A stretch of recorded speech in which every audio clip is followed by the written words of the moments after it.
No, hopefully. Let's see. He's pretty good. Let's see what he can do for the rest of the week. Thank you, Dan. He is pretty good. He was gold medal winner at the RYA Youths a few months ago. The RYA, the British Sailing Federation, and that was a live picture, so you can see conditions pretty good out there on the racecourse. About 10 minutes now to the start of the Gold Fleet in the 29er, the start of their second race today, and we'll be bringing you that live and all the build up to that as well. This boat, it's interesting, isn't it? Because it's a feeder into the 49er, and the experience of these young sailors coming into the 29er will vary from, optimists, toppers, and so on. So a really varied fleet. Yeah, so it's set up as the idea was that it was going to be a feeder boat into the larger skiffs, such as the 49ers on the Olympic pathway, but also to many other skiffs. And interestingly, it's been such a well-taken boat across the world that everyone's really enjoyed and wants to be involved in it. The option to be able to sail in a mixed crew is a great opportunity for a lot of people, even sort of families to sail together and father and daughter combos. But what we have seen is that there is an open age limit on it. So we have seen more experienced crews coming back. So yes, it's been designed and set up with the stepping stone of it leading into other fleets. Is actually we still see a huge amount of experience coming back into this fleet, but it's the youth that certainly dominate it. Having seen that aerial shot with all those boats on board, on the water, I think this is a good point to explain the format of the racing, in as much as how many fleets we've got and how we've got to this stage today.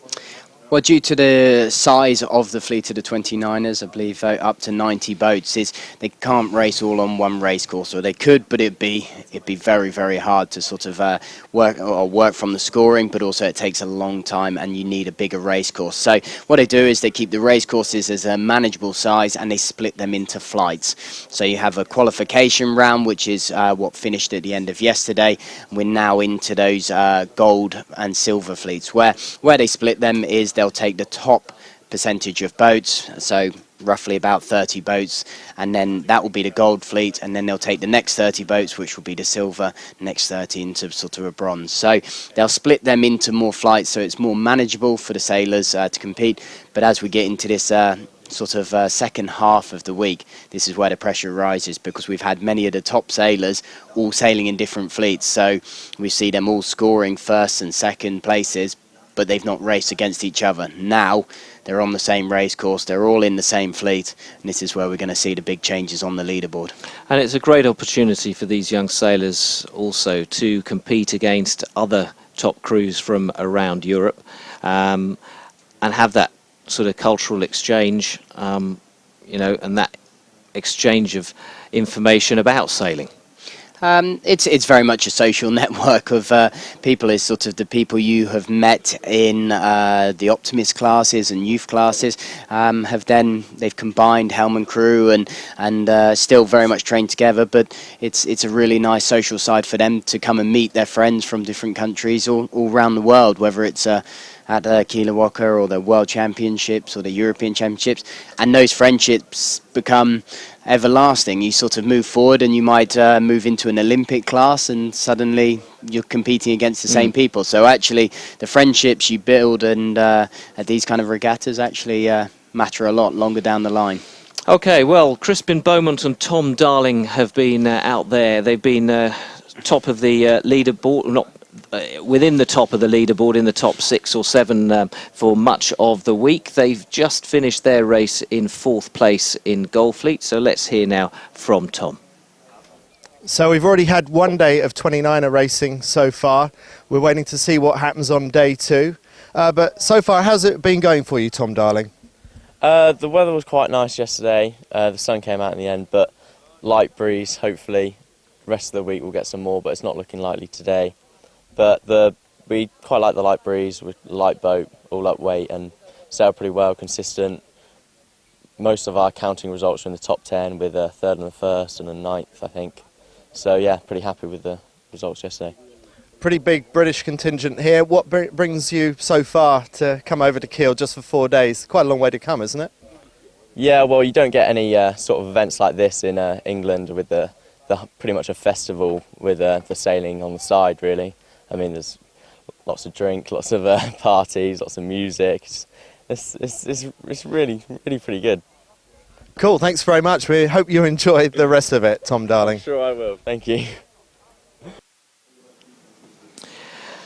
And we're waiting for Goldfleet to begin their start sequence for their second race of Kieler Woche 2015, their second race of the day, their second race since being split into the final 3 fleets, gold, silver and bronze fleet.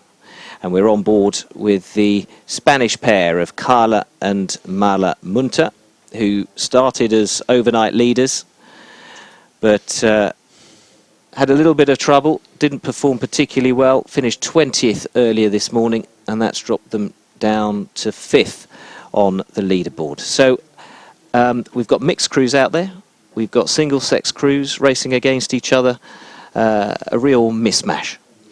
Yeah, I think sort of what's we're starting to see more and more is a push for more female athletes in the sport of sailing. That's been something the Olympic classes have really pushed for, and with the NACRA 17, we clearly see that now at the pinnacle of the Olympic side, being a mixed crew boat, and that's the 29er offers that, and it's great because a lot of other classes are single-sex boats, which is great, but actually some of the best pairings have come from mixed-sex boats. So it's really nice, and it's a good opportunity to combine knowledge and power and strength, but also weight balanced around that boat from those mixed-sex crews. But you'll see quite predominantly sort of still the single-sex, because the guys want to sail with their mates and stuff they've sailed against, and vice versa with the girls. Well, you've done your best to predict the weather from the live pictures. Why don't we go out on the water now? Our reporter, Niels Carven, is speaking to the race officer. This is the race committee boat on course hotel just in front of the Schilksee Olympic area. Robert is the race director here. Robert, what could you tell us about the wind condition? It looked amazingly good. At the moment it's perfect, but I hear from my windward boat we have a wind shift, I think 50 degrees over right, and the wind goes up now to, you see it over there, to 16 knots. We have normally an average of 11, so I'm not sure in the moment of the length of the course. It's difficult to calculate this in the moment. But it's a luxury problem, isn't it? Yeah, it is. But we have the problem, we have a starting frequency of the 3 fleets. We need at least maybe 26 minutes to start the 3 fleets, with 2 generally called. And we have the finish time for the first fleet maybe by 30 minutes. Yeah. So, you know, we have just 4 minutes time to handle this. It's because the race committee boat for the start is the same which is doing the finish. Yeah, the committee boat is also starting boat as a finishing boat in once, yeah. And what are you going to do if you get in this trouble? If there are the third fleet is supposed to start and the first ones are approaching the finish? If it's the worst case, I have to abandon all races of this race. So 3 fleets are unhappy then. Yeah. Sorry. So we keep the fingers crossed that we won't have this situation like this. Perfect conditions on hotel for the next race of the 29ers. 3 groups of an amazing class of the stay on Kieler Woche. Perfect conditions out here. Back to the studio in Schilksee.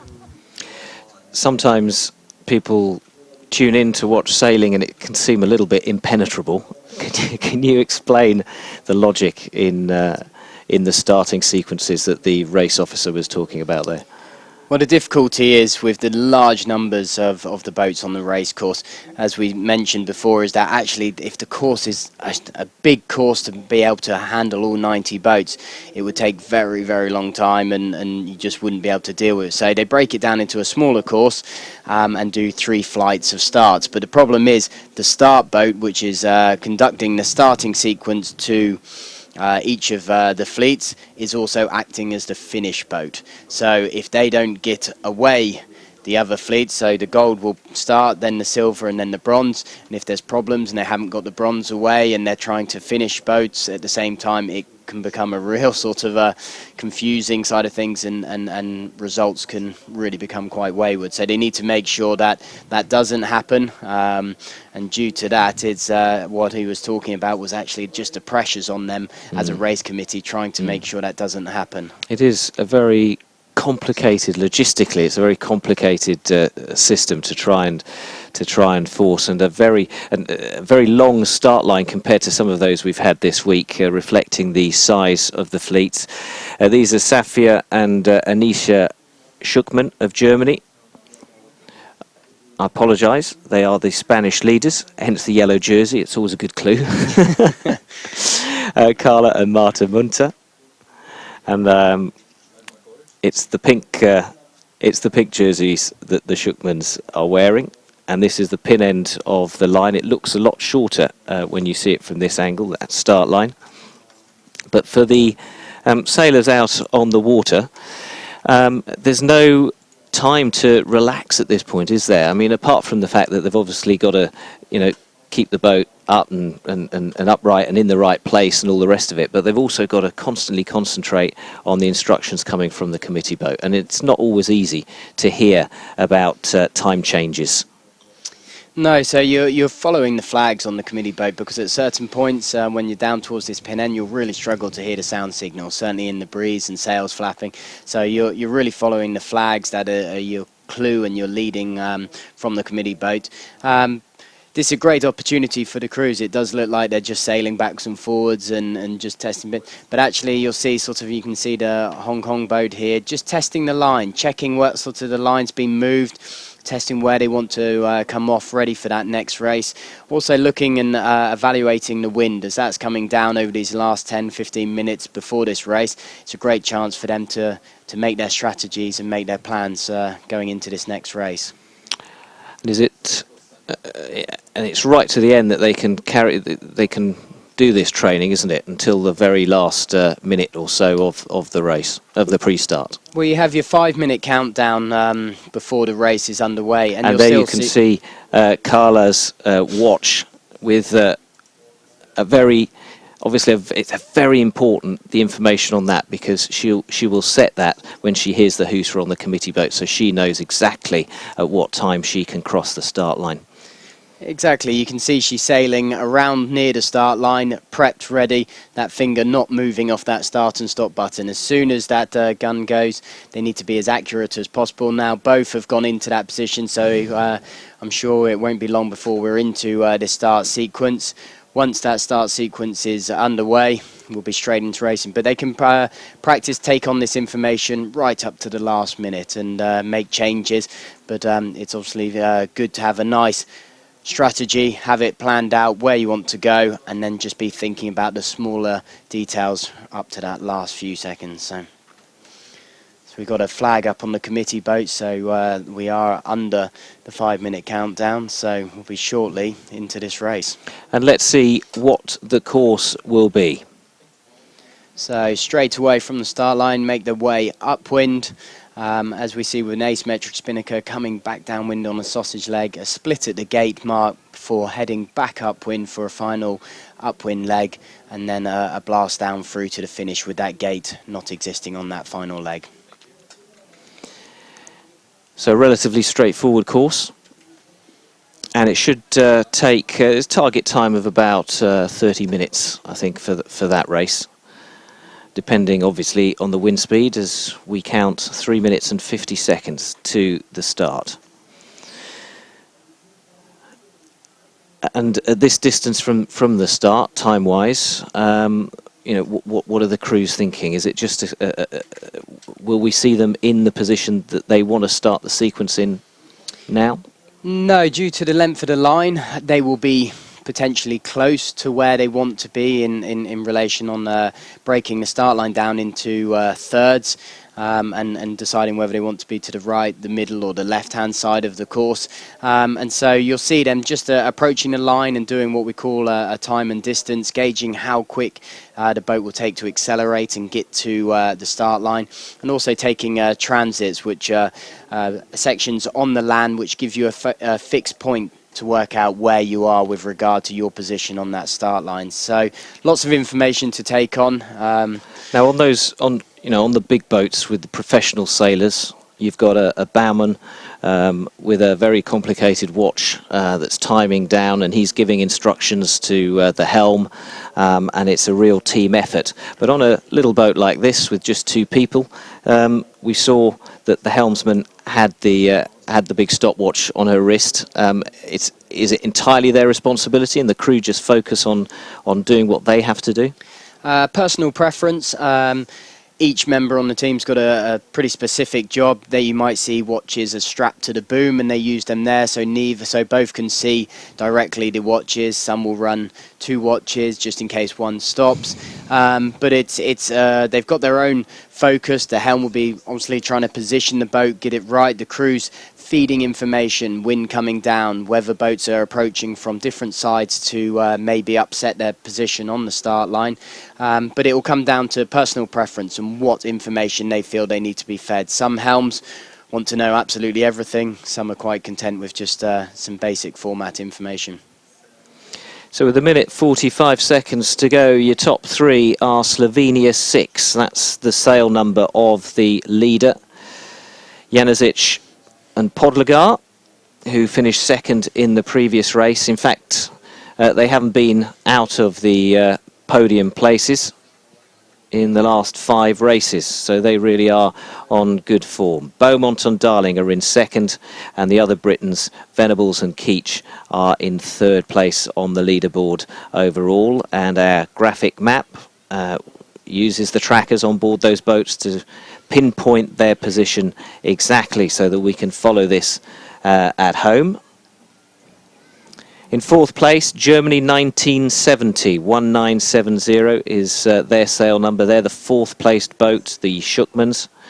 And these were the overnight leaders, Carla Munter and Marta Munter, and their sail number is Spain, España 1787. But right now, we're seeing them just ahead of the line, I should say just behind the line, just preparing their moves. And it looks like the preferred side is the far end. Yeah, a bit of a cluster up towards that committee boat, but boats, due to the size of the fleet, fairly well spread out down the line. So 15 seconds from the start of the second race of the 29er Gold Fleet, and today is the first time some of these leaders have raced each other here in Kiel, so they're still getting a measure of each other. The clock is 0, and I think we've certainly got at least one boat that was over the line early, but it's confirmed as a clear start. So it's a clear start, there won't be any recalls, as Germany 12, closest to us, Gwendal LeMay and Luke Willem lead away, with Salomon and Bergman on the far side taking the lead, and then it's the Norwegians. But at this point, apart from who's in the front section of the fleet, exactly who is leading is fairly unimportant, because that lead is likely to change quite a bit. And a repeat of the start. Talk us through it. So we can see the bulk of the leading boats favouring the committee boat M, which you could see their positioning coming early off. Good clean acceleration, a good cluster, which means they felt fairly confident of where that line was. All positioning themselves in a fairly attacking position. One boat over towards this pin end. With the blue stripe.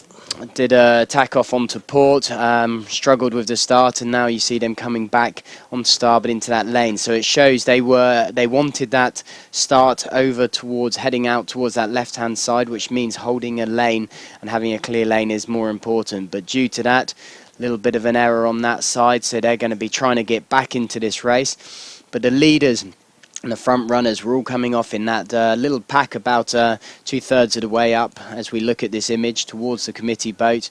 Just those front boats just poking out. Good position, a solid position. They come away with good speed and they'll start making their way towards that left-hand side of the course.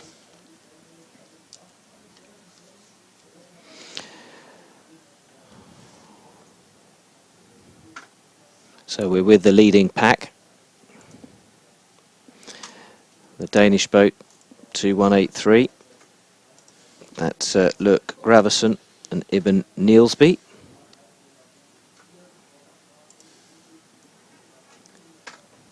And their speed still being calculated and changing depending on where they are on the course. Got an Irish pairing in the lead at the moment, but as I've said, those the leads on this first leg are likely to chop and change a fair amount, with two Danes in second and third.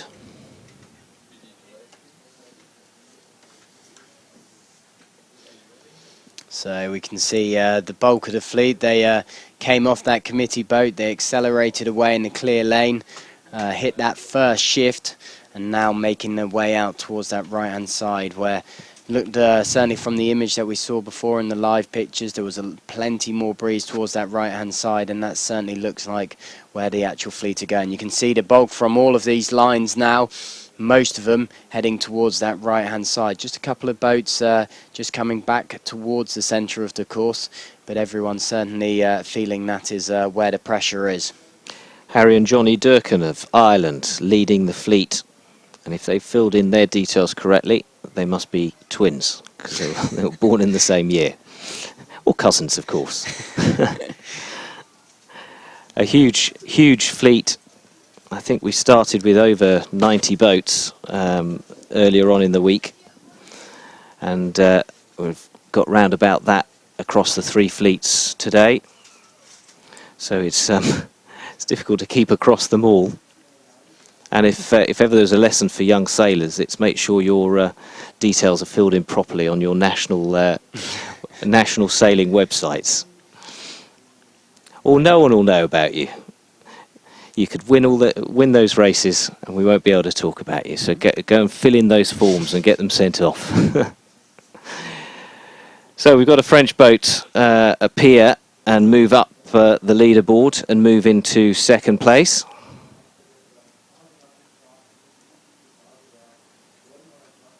We've got a great breeze out on the racecourse at the moment, ranging from about 13 to 15 knots. You can see the crews out on those trapezes, using their leverage to power that rig and keep the power into it. And you're looking to keep the boat as upright as possible, going upwind. And so that the trapeze wire allows them to adjust and move their angle on that. And so depending on the weight of the crew and how much breeze they have at the time, you'll see them at different angles compared to different boats, but they're all looking for the same thing, having that boat upright for maximum speed. At the moment, some of our overall leaders, first, second and third, are sort of mid-fleet right now and trying to work their way back up.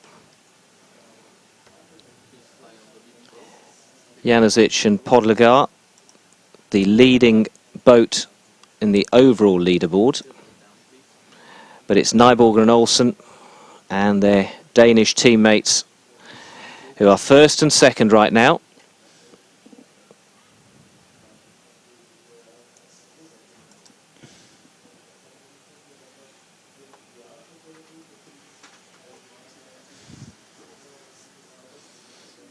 Yeah, great breeze. We can look at the live image there.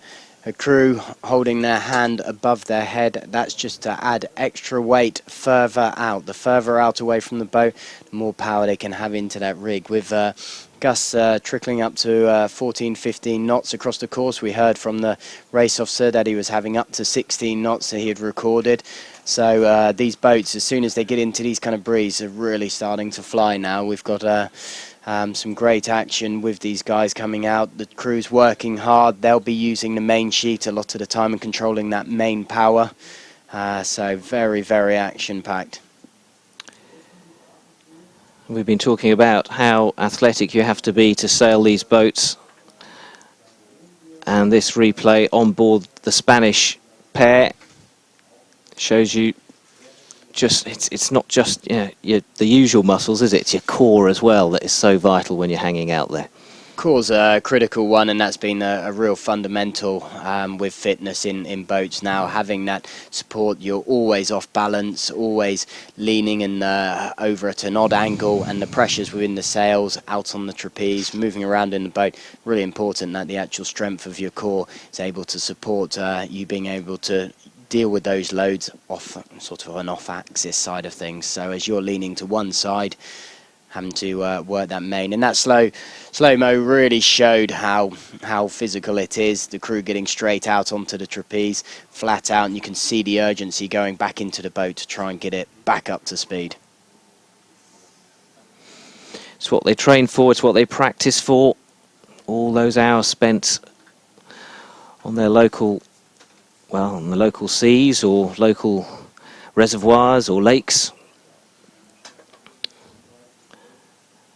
And it's all got to come together now. We just got a glimpse of the overall leaders go through that shot. The leaders from Slovenia.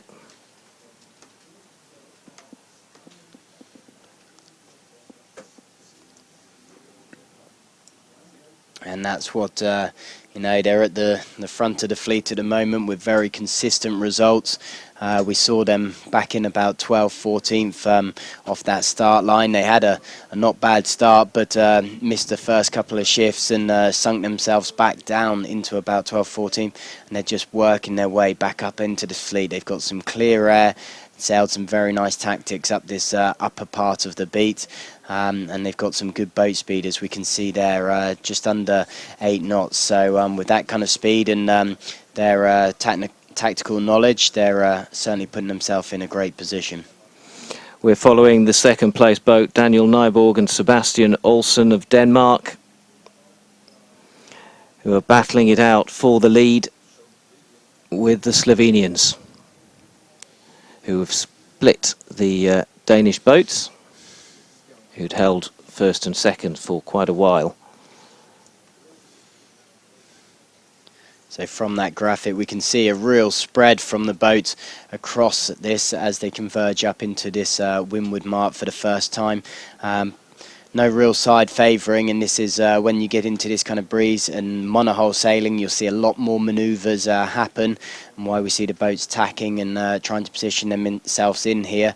But they'll all start to squeeze up this middle part of the race course if there's no side favourable, because it gives them more opportunity to make tactical gains and advantages when the wind changes.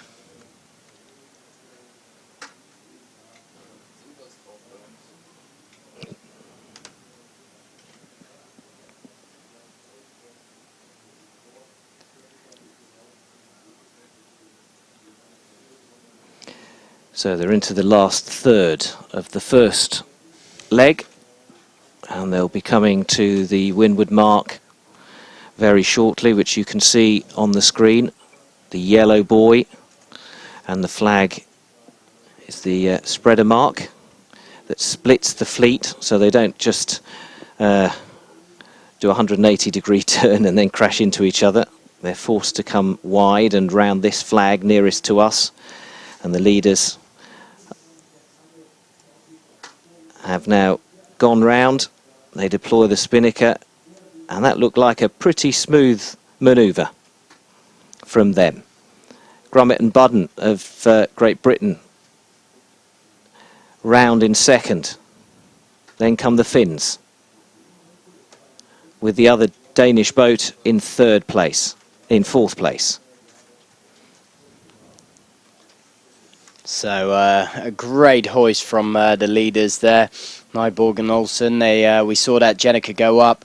Massive power from the crew, arms forcing that and driving that up to the top of the mast, and now heading away. They've come back, they accelerated away in good breeze, and we saw that right-hand side of the course looking more favourable, and it looks like they think the same thing for strategy again. They jibed off and are heading back towards the middle of the course and out towards the other side. So a difference in opinion on which side of the course to sail.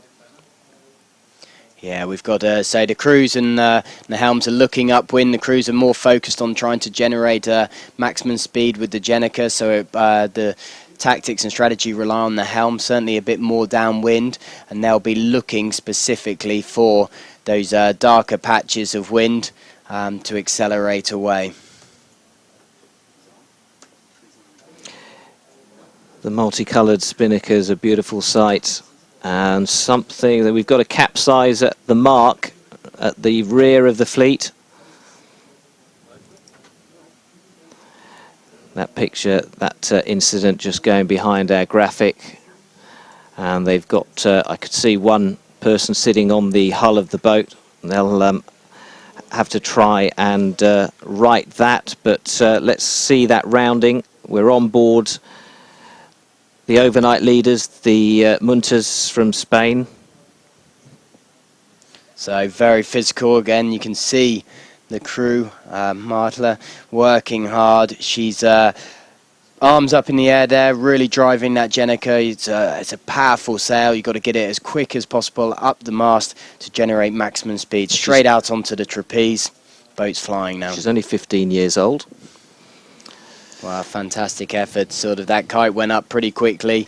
Well-tuned team, straight out onto that trapeze, getting that boat up to speed, and then it'll be focused on where they want to be going. And looking well-tuned are the Danes, who are sitting pretty at the front of the fleet. There were a few lead changes, quite a few lead changes on the first leg, but now that Nyborg and Olsen are up front, it's going to be difficult to reel them in. But those in the closest position to do that are the Slovenians, but the gap is extending. Yeah, they've done a really nice job here, extended their lead away from it, but it certainly looks like there's been a problem on board. It looks to me as a crew member is in the water, and because that Jenica has been dropped and there's only one person in that boat, so it does look like they've lost someone overboard. Dropped someone overboard. Well, that's the commentator's curse, isn't it? I said it was going to take quite something to catch them up, and it certainly has, because they are plummeting down the fleet.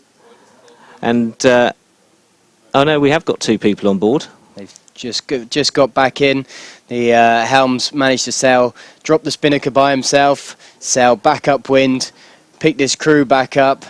Olsen's back in the boat. He's straight out onto that wire again with the spinnaker. Now all to do again. Well, I was wondering if maybe his trapeze had broken, but he's back on it, which suggests that it was something else that caused him to fall overboard. I know there was a sailor that told me a few days ago that his trapeze snapped, the rope holding him up there snapped, and he was dragged some way by the boat and seriously injured his foot, and that ended his regatta. So this is a dangerous sport. We forget that sometimes when we sit like yesterday and watch them in these very light winds, just about getting around the course. But when the wind is up and you're in a boat as fast as this, you've really got to watch yourself. But the overnight leaders are now leading this race. And then come the Finns, and then the team from Hong Kong, Darjenliu and Bradley, who haven't been doing badly at all. They started in 17th. They started this Gulf Fleet regatta.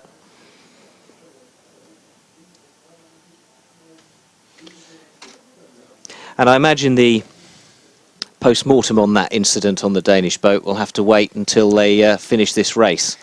They won't be arguing about that now. No, so if they get too stuck on that, everything else goes out the window. So it's just to forget about it, straight into the boat, refocus, compose yourself with what you've got to do. You've got to secure still another place and get yourself back up. They've managed to, full credit to Nyborg himself, he kite down, back up, picked his crew back up, and still hanging on to fourth position at the moment. So even such a costly error due to their lead, they've managed to hold on to still a good position at the moment, but I'm sure there'll be words afterwards about it. Yeah, I'm sure. Meanwhile, the leaders have rounded the leeward mark as the team from Hong Kong, Yan Dargenliu and Nathan Bradley, also make a clean sweep of it, whilst the rest of the fleet follow them up the opposite side of the course. Yeah, so we've got a split with a lot of them at the gate. Again, comes down to where the belief of the sailors think there's the best breeze, pressure. As we look at that graphic, we can see there's a slight bias towards that right-hand side gate mark, which means it's closer to the next mark they're going to travel to, the next windward mark. So you can see why the leading boats, and you can see the bulk of the fleet heading towards that right-hand mark, because that will be a small gain by taking that buoy that's slightly closer. They're sailing shorter distance, and certainly if they want to head out towards the right-hand side, which we can see is pretty prominent at the moment with the breeze, they'll certainly have made some good gains there.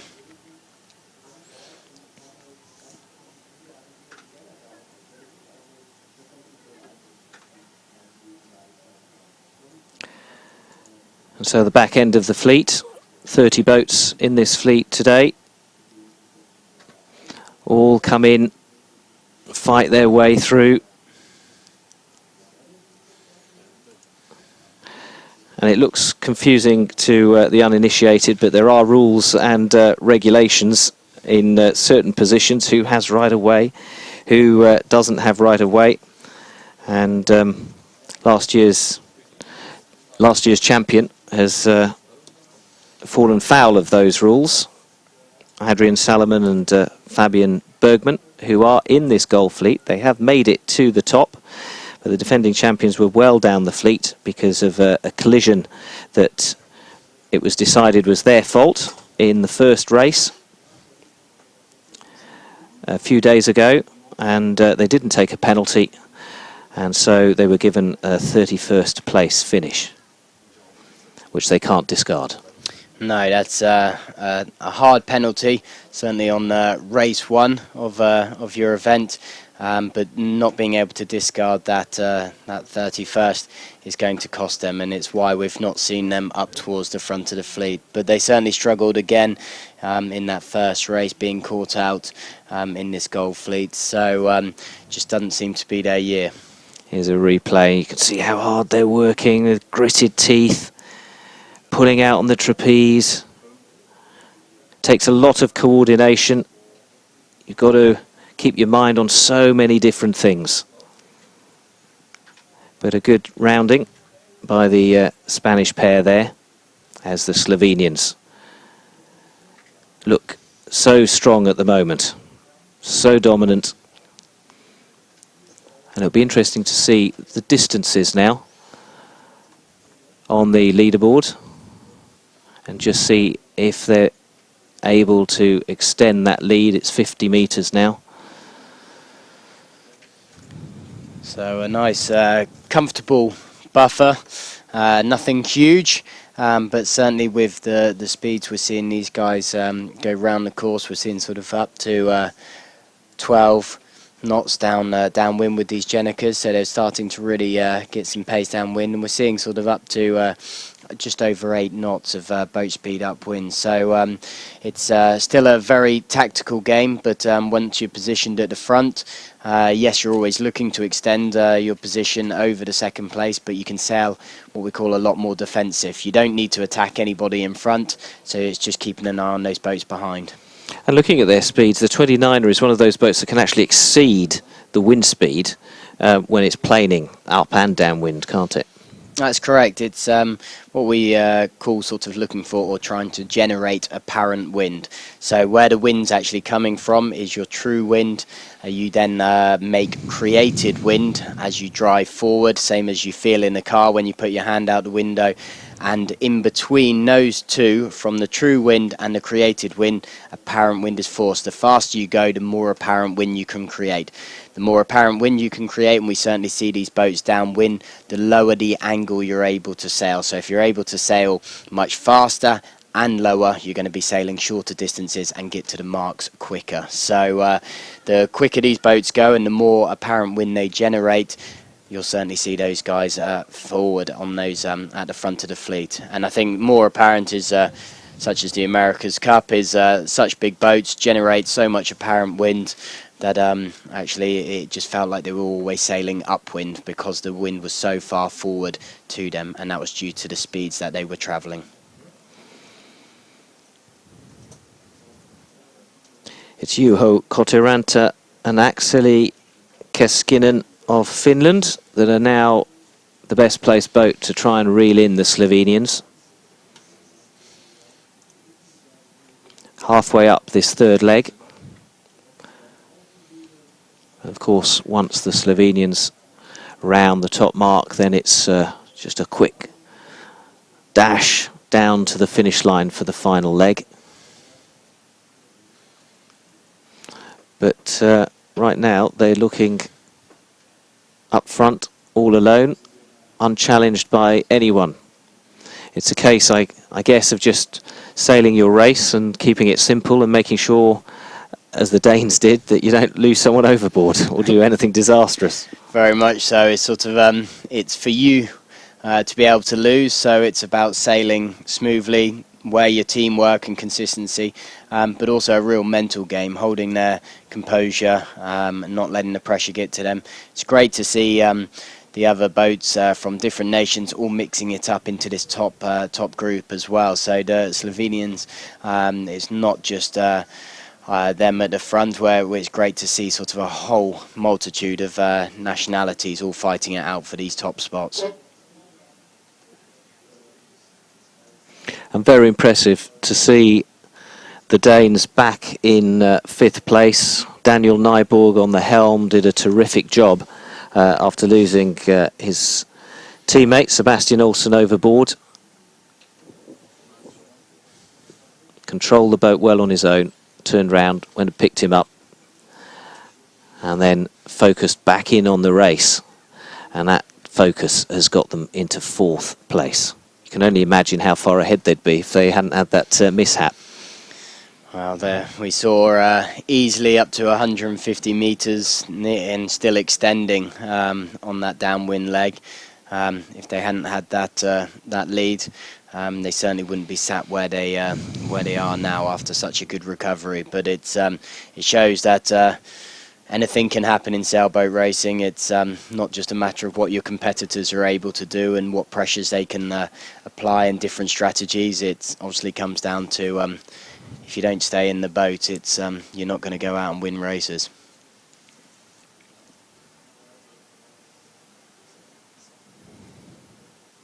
It's interesting how the Munter sisters have done, because they were pretty dominant in qualifying, but since starting with the Gold Fleet, they have struggled. They're down to 19th place at the moment. They were 20th in today's first race with the Gold Fleet. But they're still very young. 18 is Carla, that we can see on the right-hand side of the screen. Her sister, 3 years younger than that, so they're very much still learning their trade. Carla, a successful Optimist sailor, who's moved into the 29er now, and probably has an eye on the 49er FX one day soon. But that's sometime in the future. Right now, it's the Slovenians in the lead, with still just Finland trying to reel them in. But it may turn into a battle for second and third between the Finns and the British. They've swapped positions a few times in the last few minutes. So that'll be a battle worth following. Yeah, at the front of the fleet, they've got nice clear wind there. You can see the other boats just tacking up, just up onto their hip and behind them. So they're just going to follow them into that. So again, making it nice and easy for this front pair here. They're sailing their race, just keeping an eye on those boats behind and making sure there's no attacking moves going on. But certainly with the rest of the boats just following them in, it's making this race slightly easier for them. Yeah, if you've just tuned in, we were explaining that there are 3 fleets racing on this course.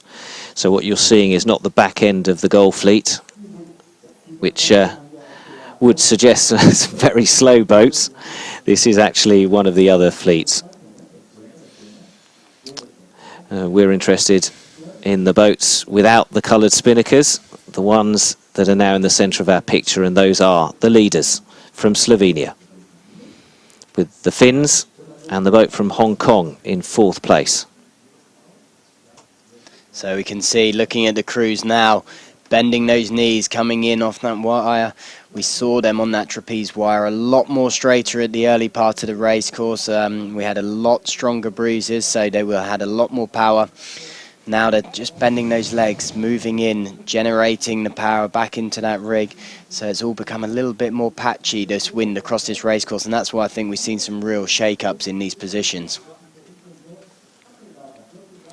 This is a great shot that lays out the fleet in front of us, gives us a very good idea of the distance and the speed at which they're travelling and the angle at which they're approaching the windward mark for the 2nd time and the final time of this race.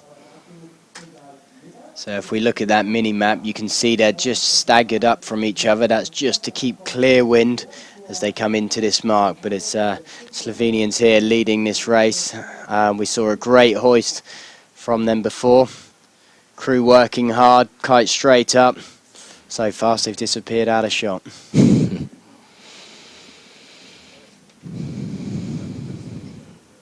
Right, let's see how the Finns do.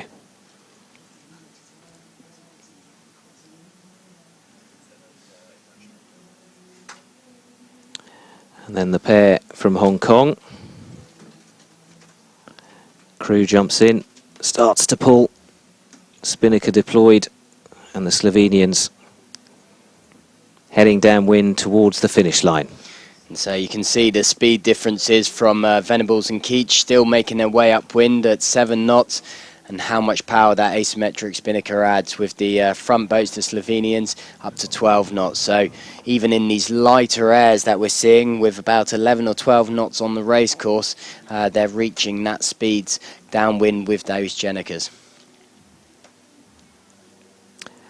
And worth explaining the difference between an asymmetric spinnaker and a normal one. Symmetrical spinnakers that you see on a 420, for instance, allow the boats to be able to sail straight downwind and function on a spinnaker pole system which attaches onto the mast but allows a symmetrical spinnaker so it can be sailed in either angle. An asymmetric, as you can see from the shape of the kite, mean the boats have to sail these angles downwind on what we call reaches, but they allow the opportunity to generate more power and a quicker. And the spinnaker's attached to a bowsprit. We can see coming out of the front of the boat the black carbon fibre poles, and that allows that to extend away from the boat, meaning that the actual Genniker can be slightly larger as well.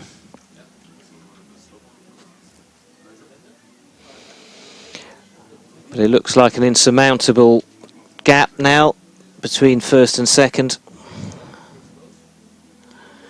But it'll be an interesting battle for 2nd and 3rd.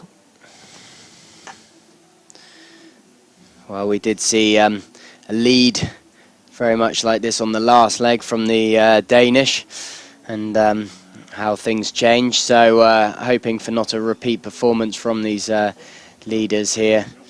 But I'm sure the way they're sailing, nice and controlled. As you can see, the guys working the boat, crew coming quite high up onto that trapeze wire now, squatting into the boat due to the breeze going slightly lighter as they unhook into a jibe, sheeting that kite through to the other side. Suddenly the spinnaker pops into position, the power comes on, crew back out onto that trapeze. If it was slightly windier, you would see them not hover on that side and go straight back out. As the power comes on, you can see that boat accelerate, but well practiced, good teamwork between both of those guys there. Is there a preferred body shape for this sort of boat? For a crew, the taller you are, the more beneficial, because you get the leverage and the height advantage out on the trapeze, but obviously you've still got to go underneath that boom in attack and in a jibe, so sometimes the height advantage isn't ideal. So you certainly need fit, athletic, good to have some good height on the trapeze, and we see a variation in sizes and weights with the helmsman.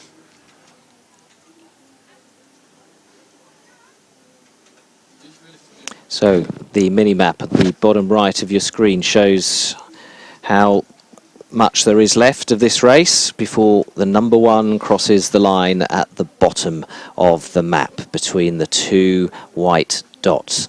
And that tells you exactly how far apart the first and second place boats are.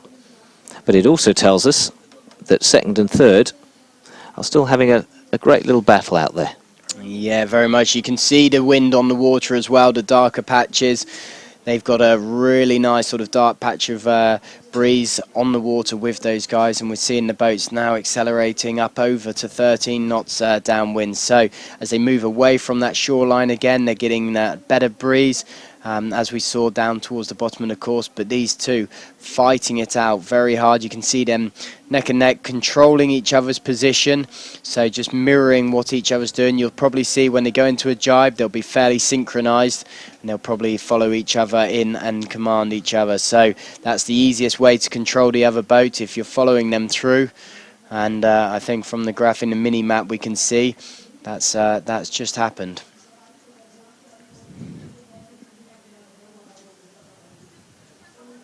The finish line on the right there, the big white boat and the smaller rib awaiting the winner of the Gulf Fleet's second race. As they approach that finish line,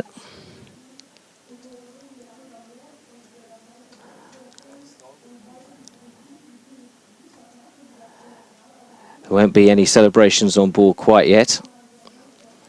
But these guys are going to be getting used to winning, because they haven't been out of the top two for 6 races now, as the Slovenians cross the line to take the Gulf Fleet's second race here at Kieler Woche 2015. Their second victory in recent races. And this is the second place boat now, looking to hold on to that position as they now travel over the last few metres and claim second place. But the Slovenians, top of the leaderboard now. They started overnight in second, behind the Munter sisters of Spain, but they are not having an easy time of things. The Spanish currently 18th and falling down the leaderboard.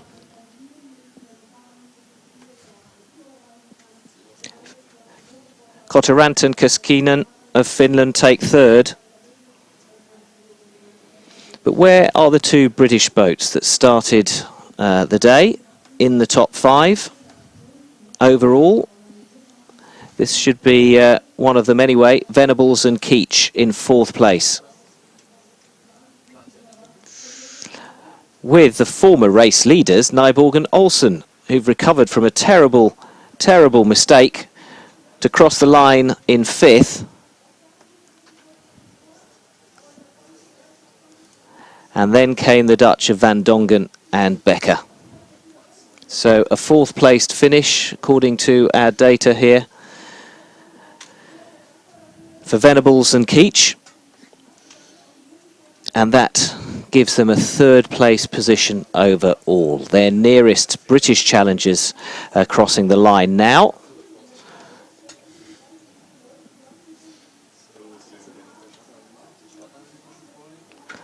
And then we can await the rest of the fleet fill in the numbers so we can get the confirmed overall leaderboard and the confirmed results from this second race of the 29er fleet, the 29er Gold Fleet.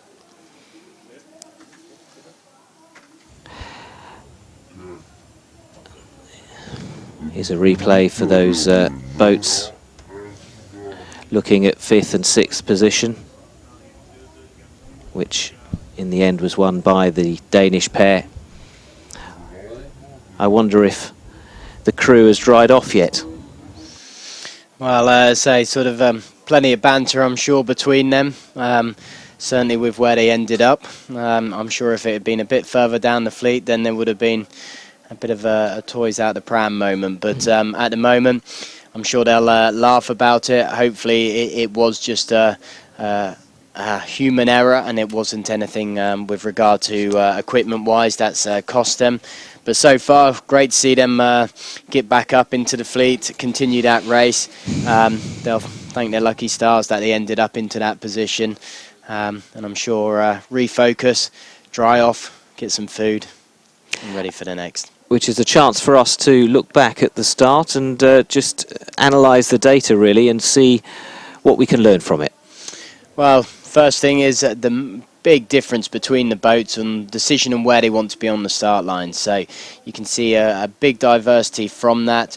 Close up towards that start line as the start gun goes. So they're very close to the line. They're pushing hard. Speeds are all fairly similar. We're seeing sort of as they come away from that line, you're focused full on speed, not worrying about tactics too much and worrying what's going on.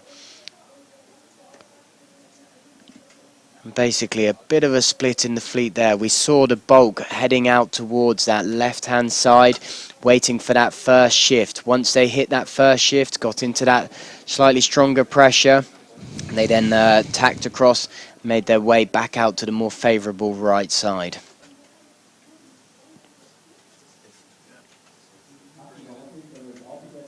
Many classes out on the race course. You can see the bay is full of racing boats today, as it has been all week for this, the largest sailing festival in the world.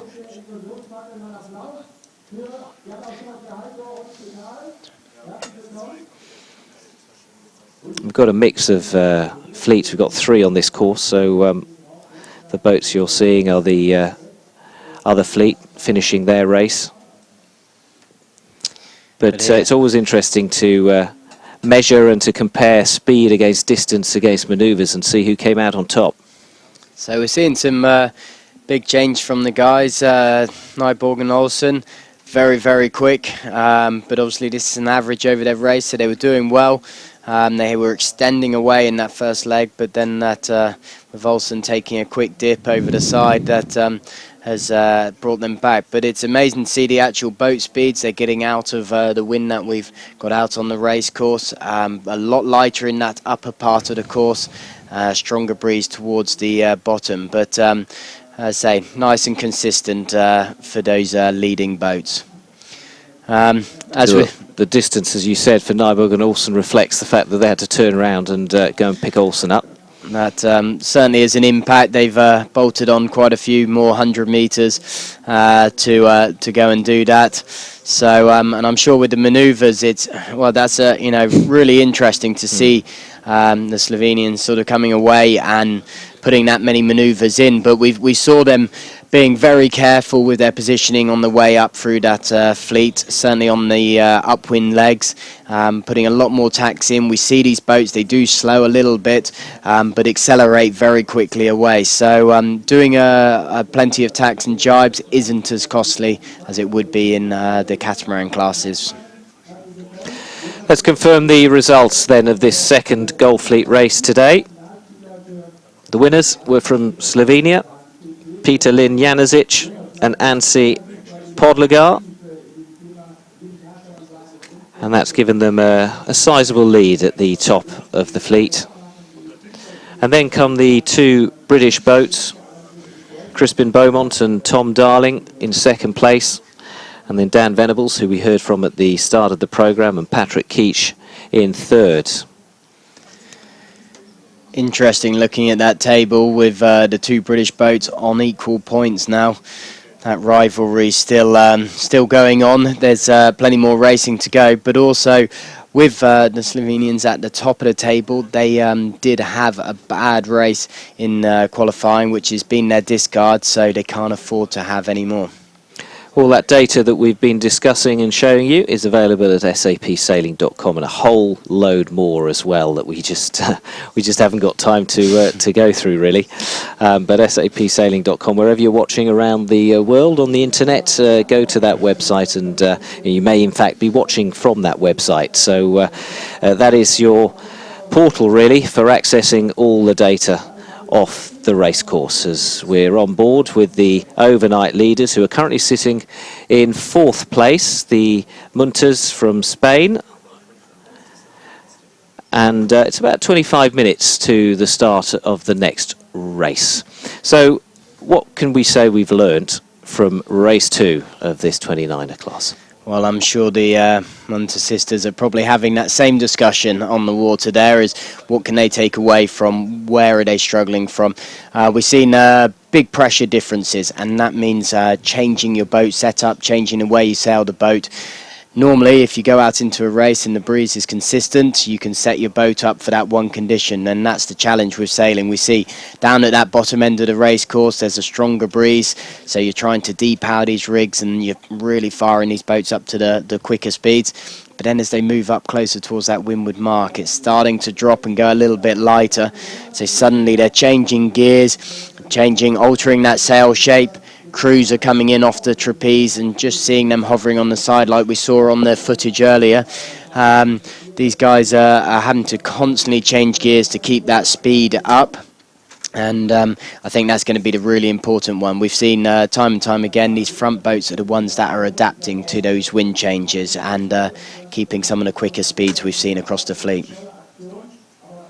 Okay, well, we're just getting our crew in position so that we can speak to some of the sailors and get their reaction to the race.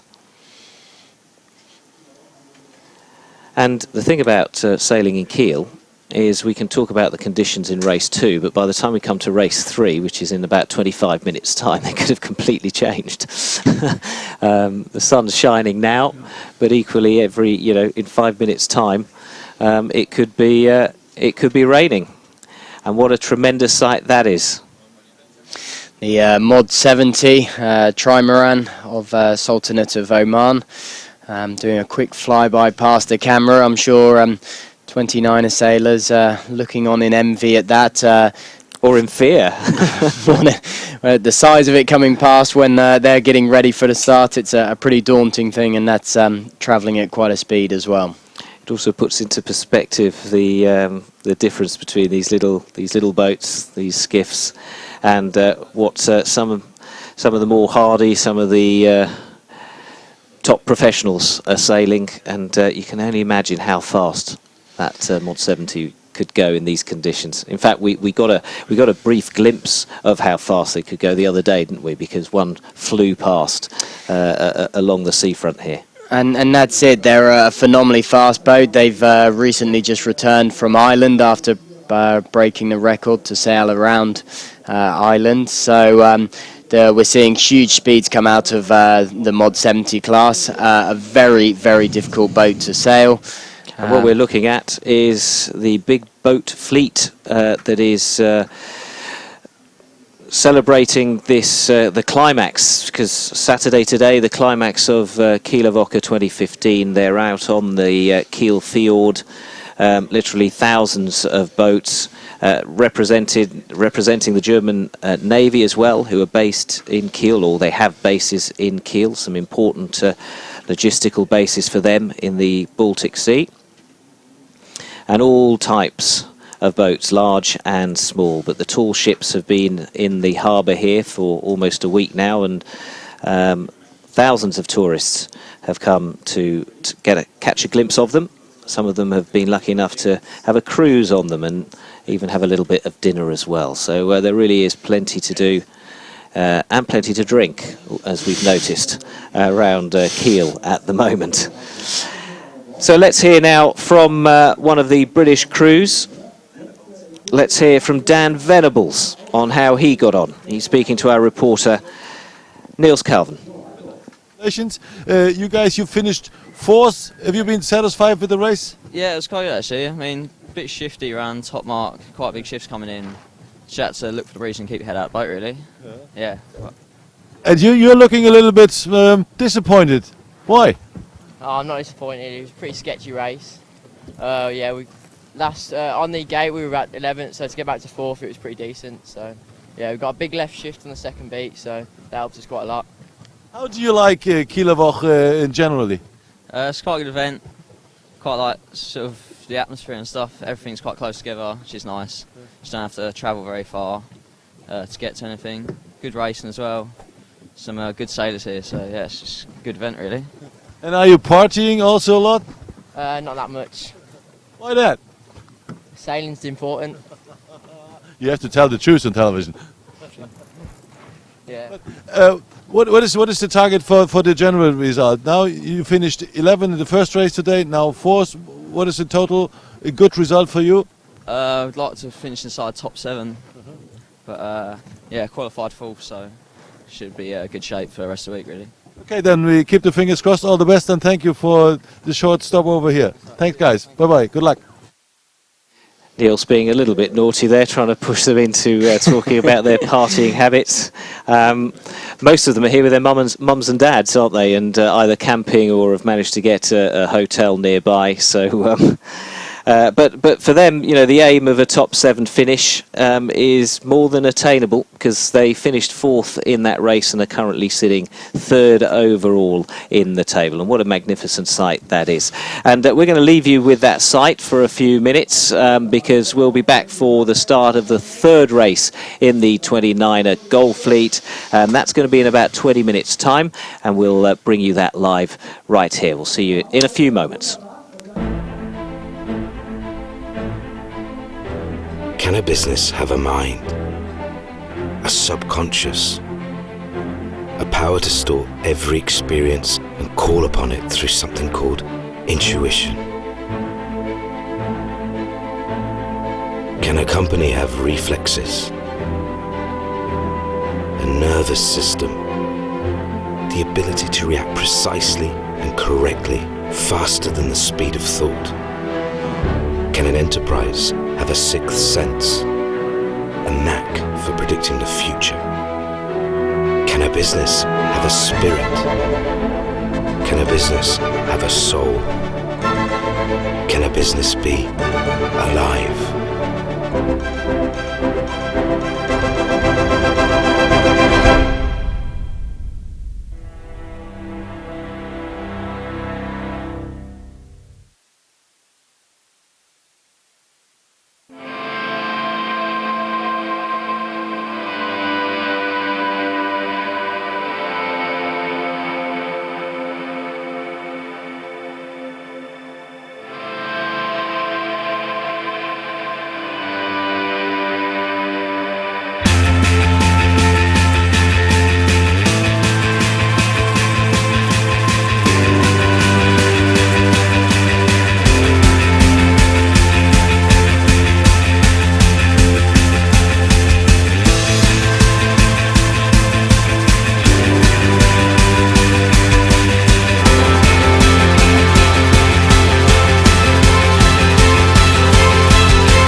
Competing with champions, always striving for victories, winners choose SAP.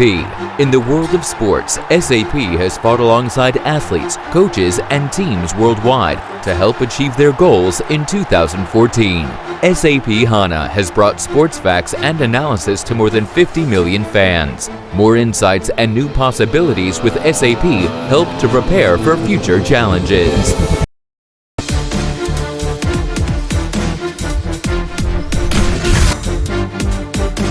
Thanks to SAP, we have the possibility to be very individual with the player, to work fast and smart.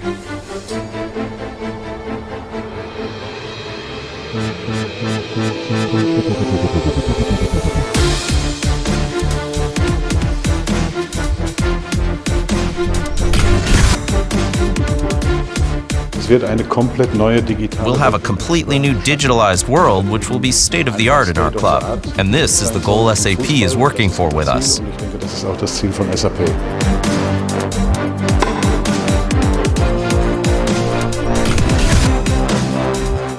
SAP is the perfect match for the WTA.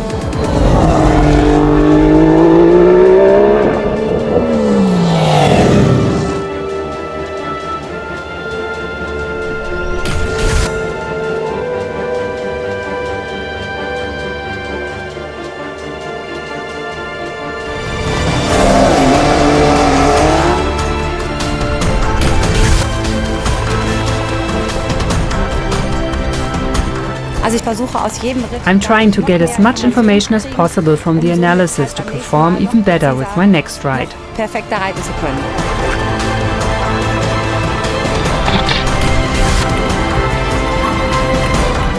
Before we had the SAP Analytics, you were relying on your feeling. And now you are able to compare with objective data.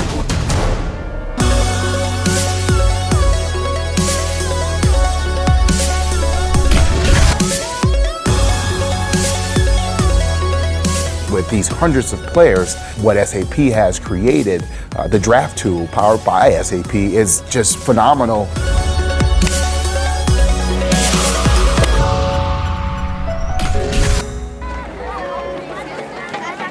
It's quite nice for the fans to get to know the person a little bit different than just hitting a golf ball from A to B.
Since first taking to the ice in 1917, the National Hockey League has seen amazing growth. In 97 years, there have been 7,250 players, 50,000 regular season games, 3,950 playoff games, 310,000 regular season goals, and 2.5 million shots on goal. From the first puck drop, the method of capturing, formatting, and distributing NHL statistics has evolved as much as the game itself. The stats landscape right now in the NHL is kind of all over the place. One of the goals is to really make sure that all of the tools that fans need are on NHL.com. With new teams, new markets, new competitors, new media, and new technology, the speed and demands of today's game require the NHL to be more agile, from the back office right down to the ice. The partnership with SAP brings together two best-in-class organizations and uses leading technology to begin building the foundation of the game for the 21st century. What SAP is going to allow us to do is really tell stories, to let our fans go deeper and deeper into the game. Fans are super hungry for content with NHL.com/stats. We're going to deliver a level of insight at the player and team level that hasn't been seen in hockey before. The process for this redesign has really been a true collaboration between the NHL and SAP. It's just an overall updated look and feel. We really want to give the users a clean experience, easy to navigate it, and also give a level of interactivity. The game is so fast and it's so skilled. What we're working with SAP on is how to basically slow that game down through the use of data to be able to give us a digital record of everything that happens on the ice. And with that, there'll be a wealth of new metrics that can then go into, one, the HANA database, and two, the new NHL stats section. Now that they have the authentic data and this great set of tools, what are some new stories and new angles we can tell about the sport of hockey and about the NHL players?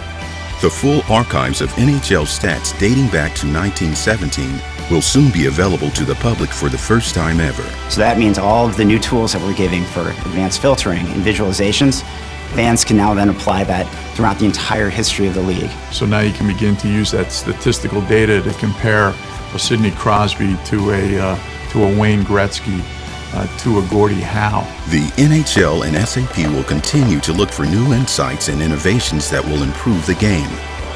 The next generation of hockey is about to begin. I've seen what we've already done since this short period. Such great, exciting things are on the horizon.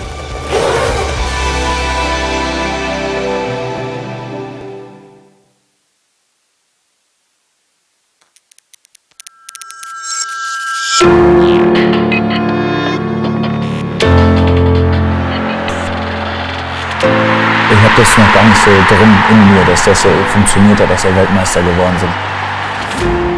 Das war schon unglaublich. Für mich war es natürlich der emotionalste Moment, auch schon mit meiner Karriere. Wenn man heute sich vorstellt, man ist Weltmeister, dann klingt es immer noch so ein bisschen irreal.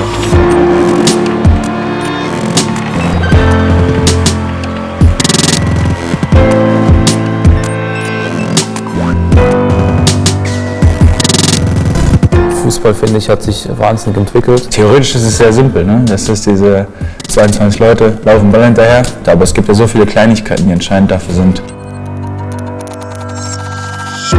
Es war unglaublich spannend für mich generell, diesen Prozess von Anfang an mit zu begleiten und mitzuentwickeln. Ich glaube, dass das ein wichtiges Tool ist und dass man dadurch einfach auch sein eigenes Spiel und auch das Spiel der ganzen Mannschaft irgendwie verbessern kann. Und das haben wir eigentlich mit beiden Tools super geschafft. Also einmal mit der App, die einfach jedem Spieler auch außerhalb der Länderspielzeiten immer wieder wichtige Informationen gegeben haben, wo auch immer Feedbacks kamen. Und mit dem SAP Match Insights Programm. Wenn man sich die Bilder auf diesem Pult da angeschaut hat, man konnte die Spielsituation, man konnte es ein bisschen verlangsamen, da waren verschiedene Filter drauf, ob Freistoßaktionen, Abseitsaktionen.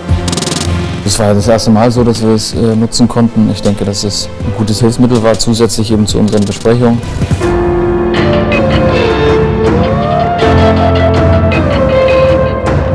Daten können natürlich auch unglaublich viel helfen, wenn sie schnell bereitgestellt werden. Da habe ich Videos auf mein Handy geschickt bekommen, weil wir eine App auch entwickelt haben mit SAP zusammen und das war ganz einfach gewesen, das konnte ich unproblematisch von meinem Handy aus immer abrufen und teilweise habe ich sogar solche Daten mir auch dann, wenn ein neuer Spieler eingewechselt wurde, in der Halbzeit dann angeschaut. Es ist toll für die Spieler auch, wenn sie merken, es wird etwas für sie gemacht. Ich glaube, dass das schon auch ein gutes Hilfsmittel war für uns in der Zeit. Wenn es dann auch noch ein bisschen cool ist, wenn es dann modern ist, dann ist es natürlich interessanter.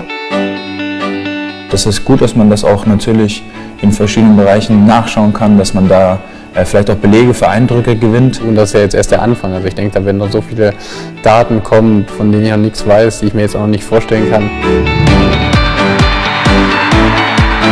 Aber auch der ganze Weg eben, das war schon was Einmaliges. Das ist immer wieder, wenn ich Bilder sehe, habe ich auch sofort natürlich eine Gänsehaut.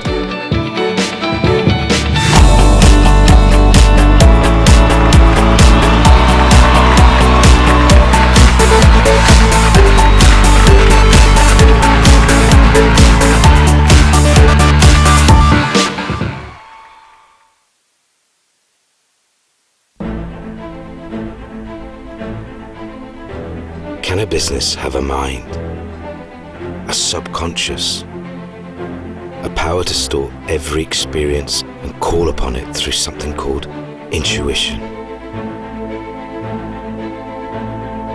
Can a company have reflexes,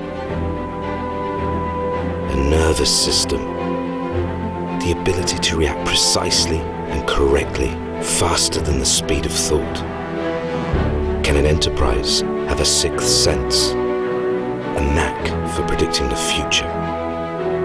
Can a business have a spirit? Can a business have a soul? Can a business be alive?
Competing with champions, always striving for victories, winners choose SAP. In the world of sports, SAP has fought alongside athletes, coaches, and teams worldwide to help achieve their goals in 2014. SAP HANA has brought sports facts and analysis to more than 50 million fans. More insights and new possibilities with SAP help to prepare for future challenges.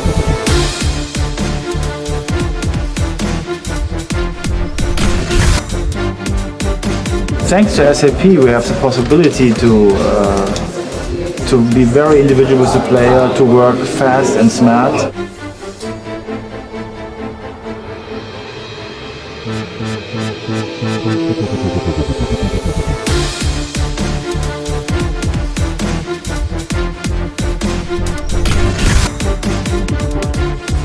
We'll have a completely new digitalized world which will be state of the art in our club. And this is the goal SAP is working for with us. Das ist auch das Ziel von SAP.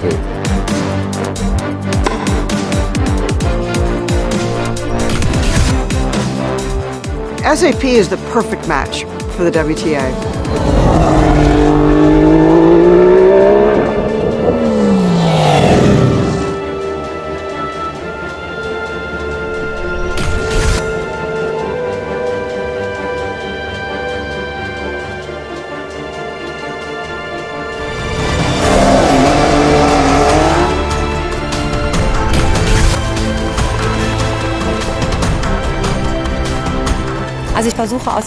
I'm trying to get as much information as possible from the analysis to perform even better with my next ride. Perfekter reiten zu können.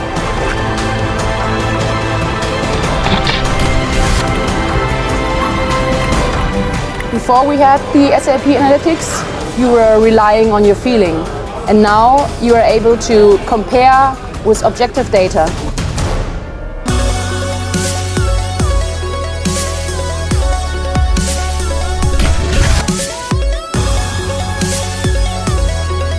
With these hundreds of players, what SAP has created, the draft tool powered by SAP, is just phenomenal.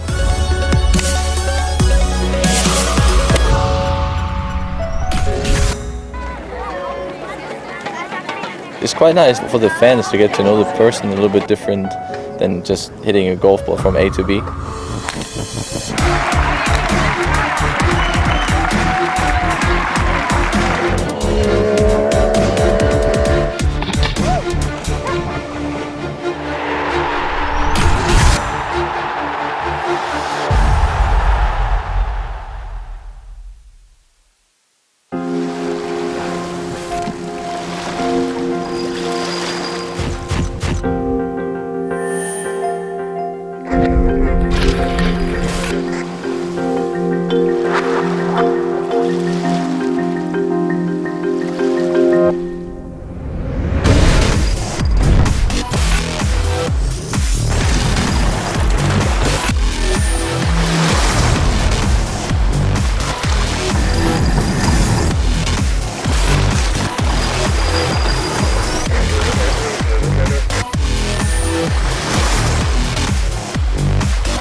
Since first taking to the ice in 1917, the National Hockey League has seen amazing growth. In 97 years, there have been 7,250 players, 50,000 regular season games, 3,950 playoff games, 310,000 regular season goals, and 2.5 million shots on goal. From the first puck drop, the method of capturing, formatting, and distributing NHL statistics has evolved as much as the game itself. The stats landscape right now in the NHL is kind of all over the place.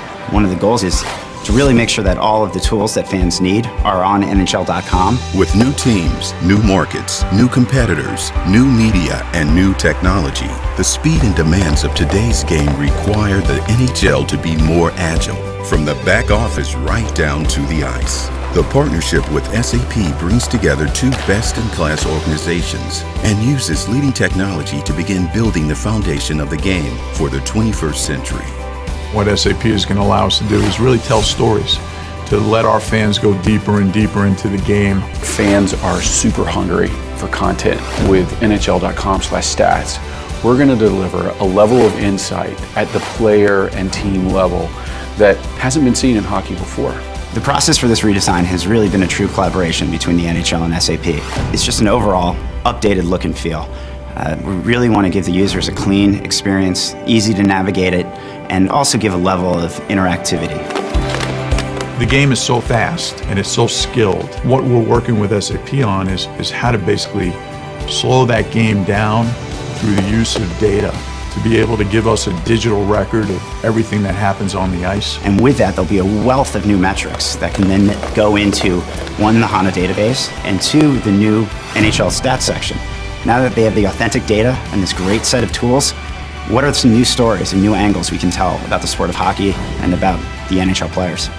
The full archives of NHL stats dating back to 1917 will soon be available to the public for the first time ever. So that means all of the new tools that we're giving for advanced filtering and visualizations, fans can now then apply that throughout the entire history of the league. So now you can begin to use that statistical data to compare a Sidney Crosby to a Wayne Gretzky, to a Gordie Howe. The NHL and SAP will continue to look for new insights and innovations that will improve the game.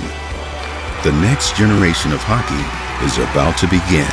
I've seen what we've already done since this short period. Such great, exciting things are on the horizon.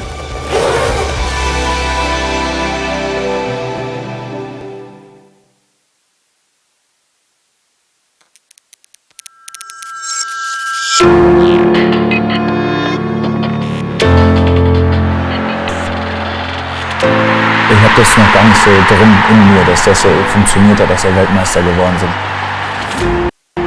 Das war schon unglaublich. Für mich war es natürlich der emotionalste Moment, auch schon mit meiner Karriere. Wenn man heute sich vorstellt, man ist Weltmeister, dann klingt es immer noch so ein bisschen irre.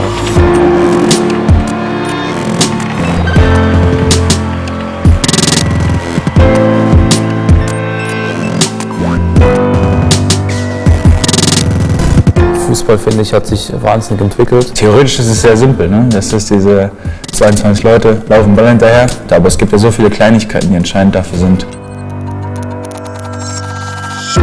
Es war unglaublich spannend für mich generell, diesen Prozess von Anfang an mit zu begleiten und mit zu entwickeln. Ich glaube, dass das ein wichtiges Tool ist und dass man dadurch einfach auch sein eigenes Spiel und auch das Spiel der ganzen Mannschaft irgendwie verbessern kann.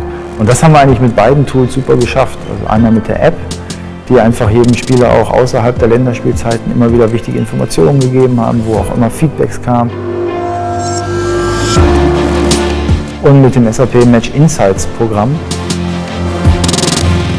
Wenn man sich die Bilder auf diesem Pult da angeschaut hat, man konnte die Spielsituation, man konnte es ein bisschen verlangsamen, da waren verschiedene Filter drauf, ob Freistoßaktionen, Abseitsaktionen. Das war das erste Mal so, dass wir es nutzen konnten. Ich denke, dass es ein gutes Hilfsmittel war, zusätzlich eben zu unseren Besprechungen.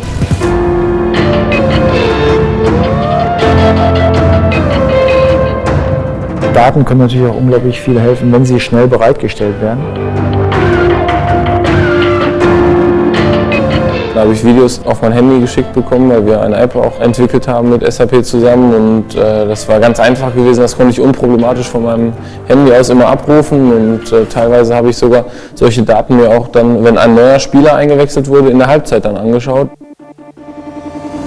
Es ist toll für die Spieler auch, wenn sie merken, es wird etwas für sie gemacht. Ich glaube, dass das schon auch ein gutes Hilfsmittel war für uns in der Zeit. Wenn es dann auch noch ein bisschen cool ist, wenn es dann modern ist, dann ist es natürlich interessanter.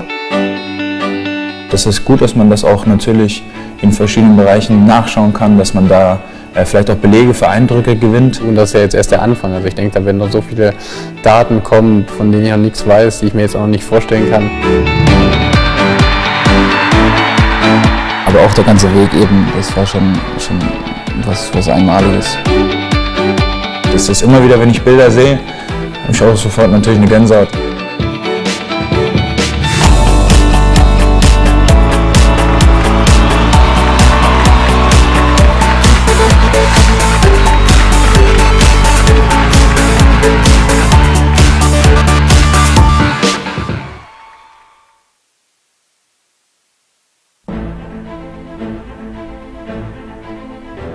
Can a business have a mind? A subconscious? A power to store every experience and call upon it through something called intuition? Can a company have reflexes? a nervous system, the ability to react precisely and correctly, faster than the speed of thought? Can an enterprise have a sixth sense, a knack for predicting the future? Can a business have a spirit? Can a business have a soul?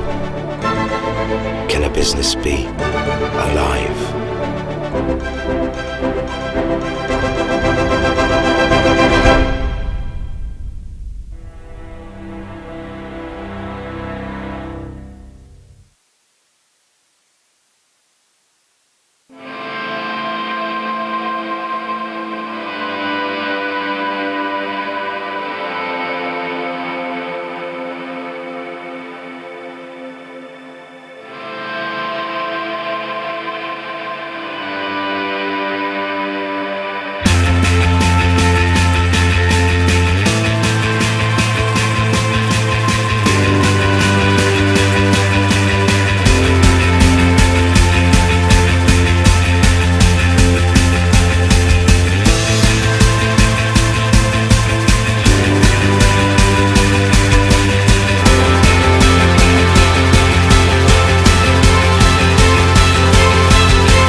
Competing with champions, always striving for victories, winners choose SAP.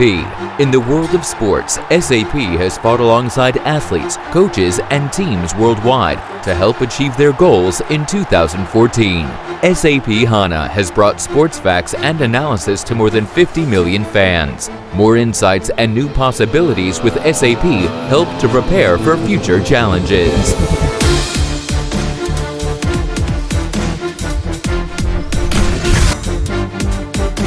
Thanks to SAP, we have the possibility to be very individual with the player, to work fast and smart.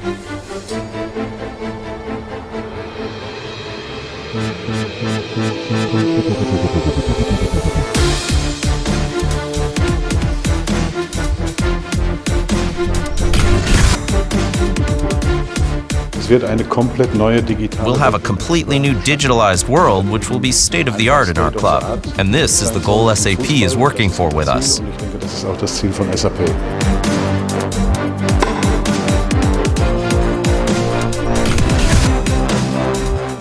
SAP is the perfect match for the WTA.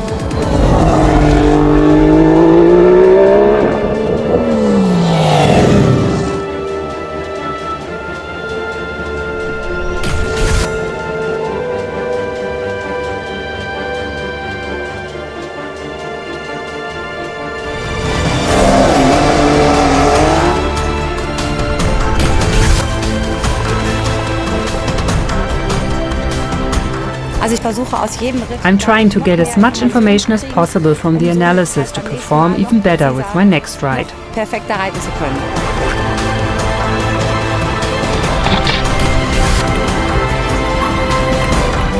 Before we had the SAP Analytics, you were relying on your feeling.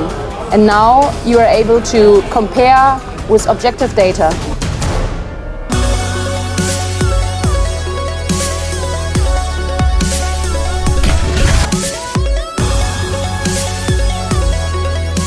with these hundreds of players, what SAP has created, the draft tool powered by SAP, is just phenomenal.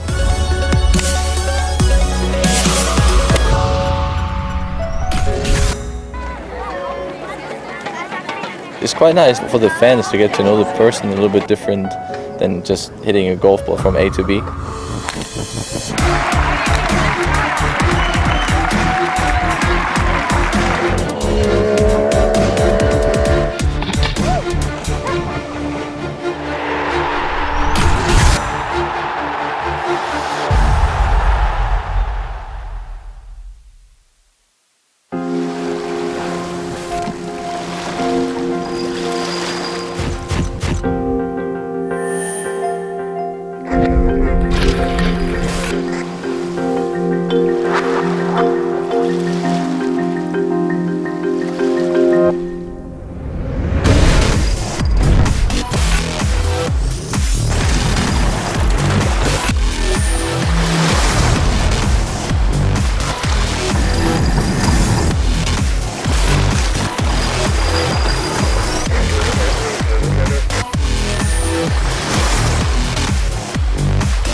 Since first taking to the ice in 1917, the National Hockey League has seen amazing growth. In 97 years, there have been 7,250 players, 50,000 regular season games, 3,950 playoff games, 310,000 regular season goals, and 2.5 million shots on goal. From the first puck drop, the method of capturing, formatting, and distributing NHL statistics has evolved as much as the game itself. The stats landscape right now in the NHL is kind of all over the place. One of the goals is to really make sure that all of the tools that fans need are on NHL.com. With new teams, new markets, new competitors, new media, and new technology, the speed and demands of today's game require the NHL to be more agile, from the back office right down to the ice. The partnership with SAP brings together two best-in-class organizations and uses leading technology to begin building the foundation of the game for the 21st century. What SAP is going to allow us to do is really tell stories, to let our fans go deeper and deeper into the game. Fans are super hungry for content. With NHL.com/stats, we're going to deliver a level of insight at the player and team level that hasn't been seen in hockey before. The process for this redesign has really been a true collaboration between the NHL and SAP. It's just an overall updated look and feel.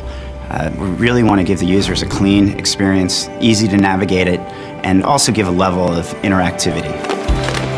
The game is so fast and it's so skilled. What we're working with SAP on is how to basically slow that game down through the use of data, to be able to give us a digital record of everything that happens on the ice. And with that, there'll be a wealth of new metrics that can then go into, one, the HANA database, and two, the new NHL stats section.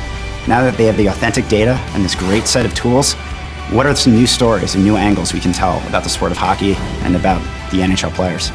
The full archives of NHL stats dating back to 1917 will soon be available to the public for the first time ever. So that means all of the new tools that we're giving for advanced filtering and visualizations, fans can now then apply that throughout the entire history of the league. So now you can begin to use that statistical data to compare a Sidney Crosby to a Wayne Gretzky, to a Gordie Howe. The NHL and SAP will continue to look for new insights and innovations that will improve the game. The next generation of hockey is about to begin. I've seen what we've already done since this short period. Such great, exciting things are on the horizon.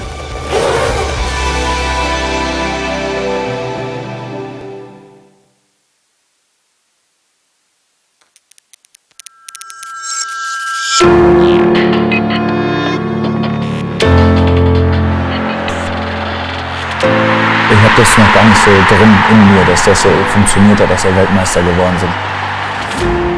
Das war schon unglaublich. Für mich ist natürlich der emotionalste Moment auch schon mit meiner Karriere. Wenn man heute sich vorstellt, man ist Weltmeister, dann klingt das immer noch so ein bisschen irre.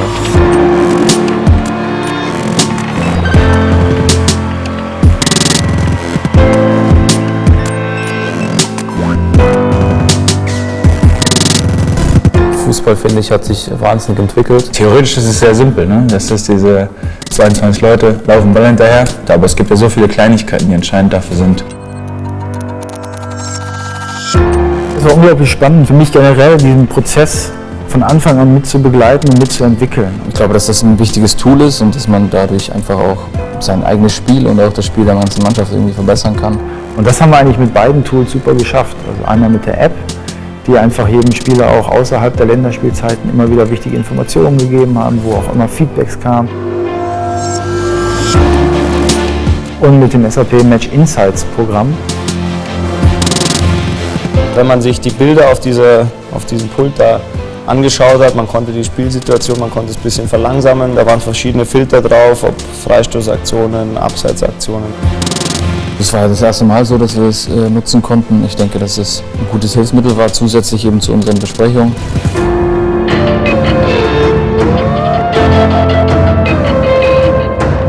Daten können natürlich auch unglaublich viel helfen, wenn sie schnell bereitgestellt werden.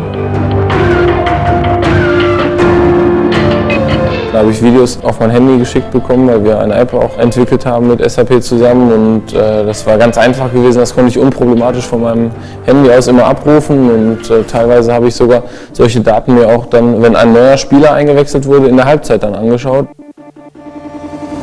Es ist toll für die Spieler auch, wenn sie merken, es wird etwas für sie gemacht. Ich glaube, dass das schon auch ein gutes Hilfsmittel war für uns in der Zeit. Wenn es dann auch noch ein bisschen cool ist, wenn es dann modern ist, dann ist es natürlich interessanter. Das ist gut, dass man das auch natürlich in verschiedenen Bereichen nachschauen kann, dass man da vielleicht auch Belege für Eindrücke gewinnt. Und das ist ja jetzt erst der Anfang. Also ich denke, da werden noch so viele Daten kommen, von denen ich noch nichts weiß, die ich mir jetzt auch noch nicht vorstellen kann. Aber auch der ganze Weg eben, das war schon was Einmaliges. Das ist immer wieder, wenn ich Bilder sehe, habe ich auch sofort natürlich eine Gänsehaut.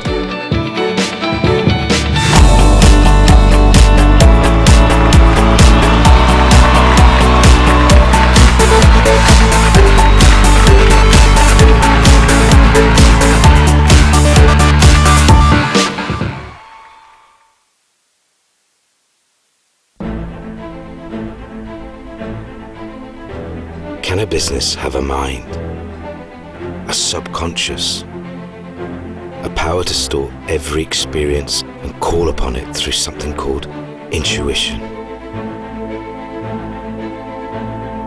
Can a company have reflexes,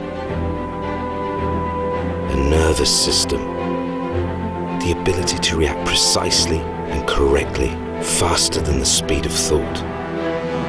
Can an enterprise have a sixth sense, a knack for predicting the future?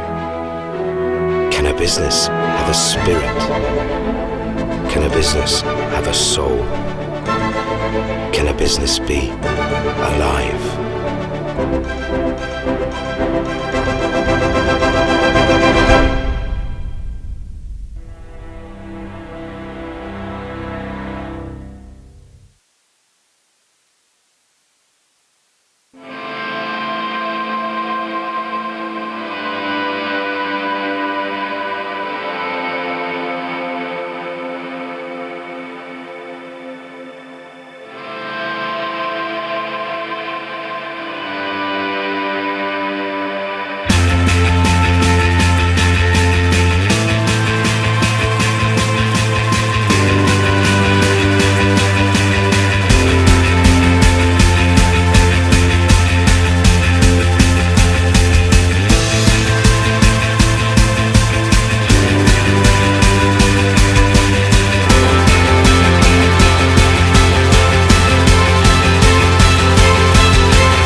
I'm with Dan Venables, one of the best British.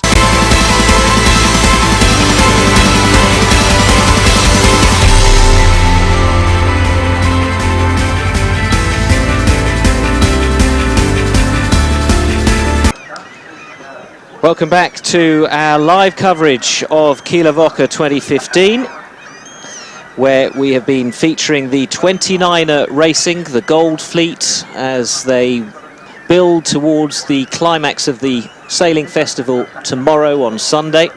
And today has been a terrific festival for the tall ships. This happened a few minutes ago. We brought you this live, the Slovenian boat of Janezic and Podlogar crossing the finish line in first place and claiming another race victory for them, and that confirmed their position at the top of the leaderboard. But isn't that absolutely fantastic? The Tall Ship Festival and a Mod 70 as well. There are all types of vessels out on the Kiel Fjord today. Officially, there are 100 ships taking part, but well, we can see more than that from the studio window. All sorts of different sails and hull shapes, warships and pleasure crafts as well. But right now, we're into our pre-start for today's second race, race 11, the third race of the Gold Fleet. Germany 2106, just this end of the pin, probably not part of our Gold Fleet. We have 3 races going on this course, but we're interested in the guys and girls at the top end of the course, bunched up, looking like they want to go up the right side of the course, and we're on board the overnight leaders from Spain, Carla and Marta Munter. Yeah, so they're all just setting up now, getting ready to accelerate these boats away to get this racing under. We can see a boat starting to creep forward on that line, a couple quite high up. It's looking like they might have gone early. Our clock says 5 seconds to go. We'll have confirmation as to whether this is a clean start or not in just a short while, but the fleet is away. And these 2 boats closest to us choosing a different tack from the others. Yeah, so we see this is what we call a port hand fly. You've come off that pin end on port, doing a great job. But and it is a general recall. There was more than just one boat. There were several boats over the line early. And so the race officials have recalled them. They'll have to go back. Here's a replay. Yeah, it was easily over the front of the fleet. At least 4 or 5 boats there. Big bulk. They'll have to turn around, and then the pre-start sequence will begin all over again, and we'll see the clock starting to count down again.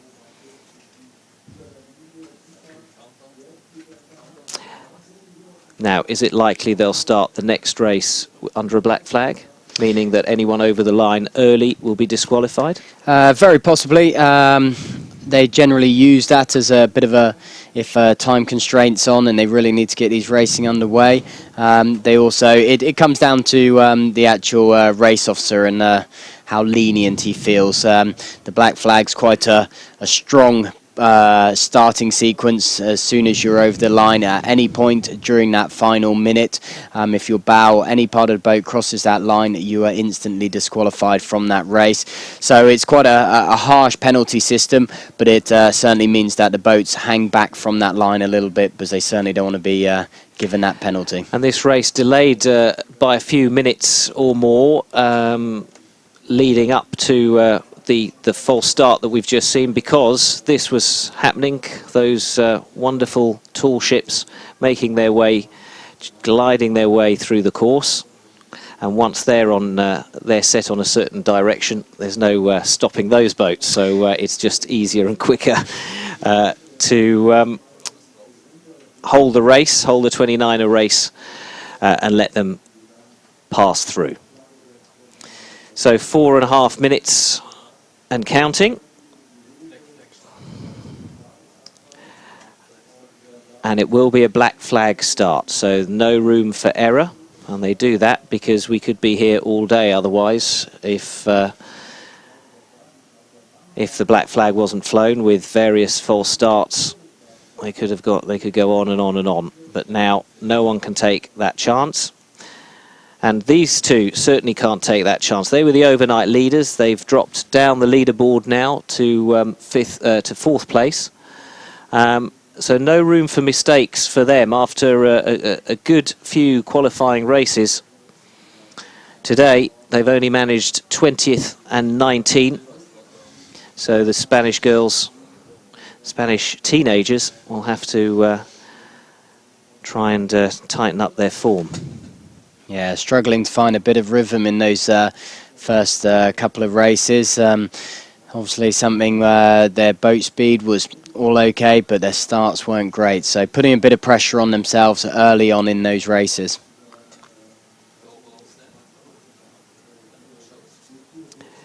Psychologically, it's not easy, all this sitting around. They finished their last race almost 50 minutes ago. And then to get all pumped up for the starts and then have a general recall means you've got to come down again, but you've got to stay focused and then get yourself all pumped up, get the adrenaline flowing again for the restart. 3 minutes to go.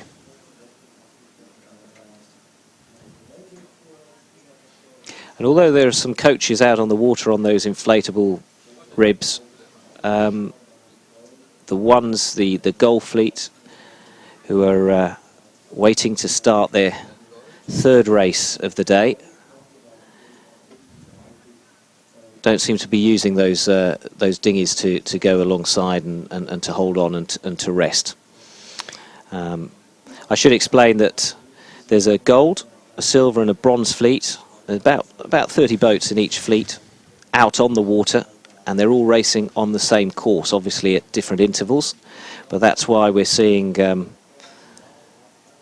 huge number of sails out there. Only about 30 boats in the Gull fleet.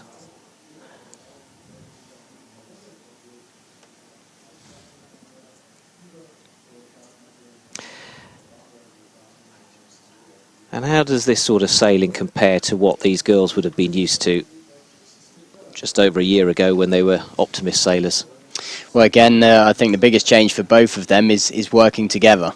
The Optimist, a solo boat, so just a one-person member in that boat having to work everything, concentrate on where they want to be, making the decisions, setting those sails, and then also making the tactical and strategic decisions. Now it's shared, it's a more tippy boat, there's a trapeze involved. It's actually a big jump up from the Optimist, but tactically and racing-wise that you will have seen from those girls, they'll be well experienced in the racing, and so a lot of it will just be learning the actual key developments in the boat and working together as a team and building that teamwork and synchronization. So just with a minute to go, we've got a few seconds to show you the leaderboard and set this race up so you can see who's at the top and who are the boats to look out for. Basically, Slovenia 6, Janazic and Podlegar are leading, and then we've got two British boats, Beaumont and Darling, and Venables and Keach. So 40 seconds to go, and they're all gathered at the top end of the line.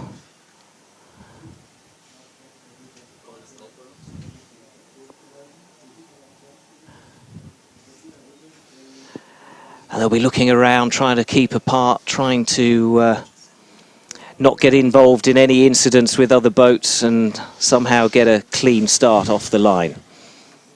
So 10 seconds to go. The clock counting on Carla Munte's wrist. And three cheeky little boats coming up this side. We hadn't seen them. They were out of our shot. The two German boats.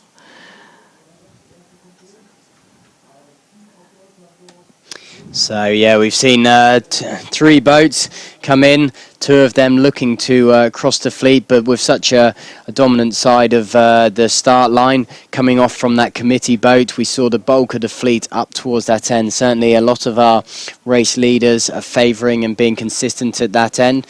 And our defending champions, sorry to interrupt, our defending champions from Sweden, Salaman, in the lead in that fleet, but let's have another look again at the start. So as we can see 3 boats pushing this, obviously they've got to try and clear that fleet. If not, it's put them in a good position to tack in front of the fleet and drive them out towards this left-hand side. But with such a favourable bias on this line towards that committee boat, you can see that front bunch. They were no way going to get across in front of them. Breeze quite light, the crew's crouched down on these trapeze, so slightly lighter winds. We've got about 10 knots across the course at the moment, so a few knots lighter than we saw in the last race. These guys just working the boats, trying to get this pressure going. You can see the sea weight in and around these boats, very sloppy, and that's due to the number of boats out on the water. It's getting very confused. An all-girl crew closest to us, Cecilia Sandman and Katarina Sandman. Just 2 years between them in age. Coming up to their early 20s. With GBR 25 to the left of the shot, not one of our leading British boats.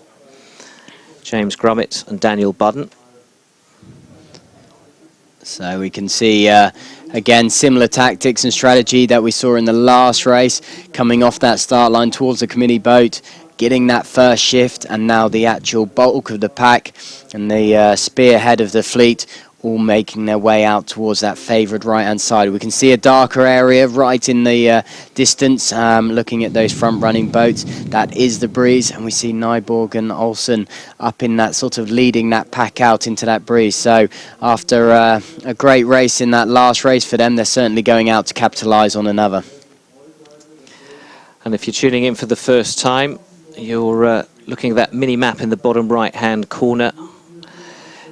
The horizontal grey lines represent the wind, and they always stick at 90 degrees to the wind, which is why they're shifting as the wind shifts, and you can see the bias on the start line at the bottom between the 2 white dots. But most importantly, we can see 1, 2 and 3, and we can see just how close the leading boats are.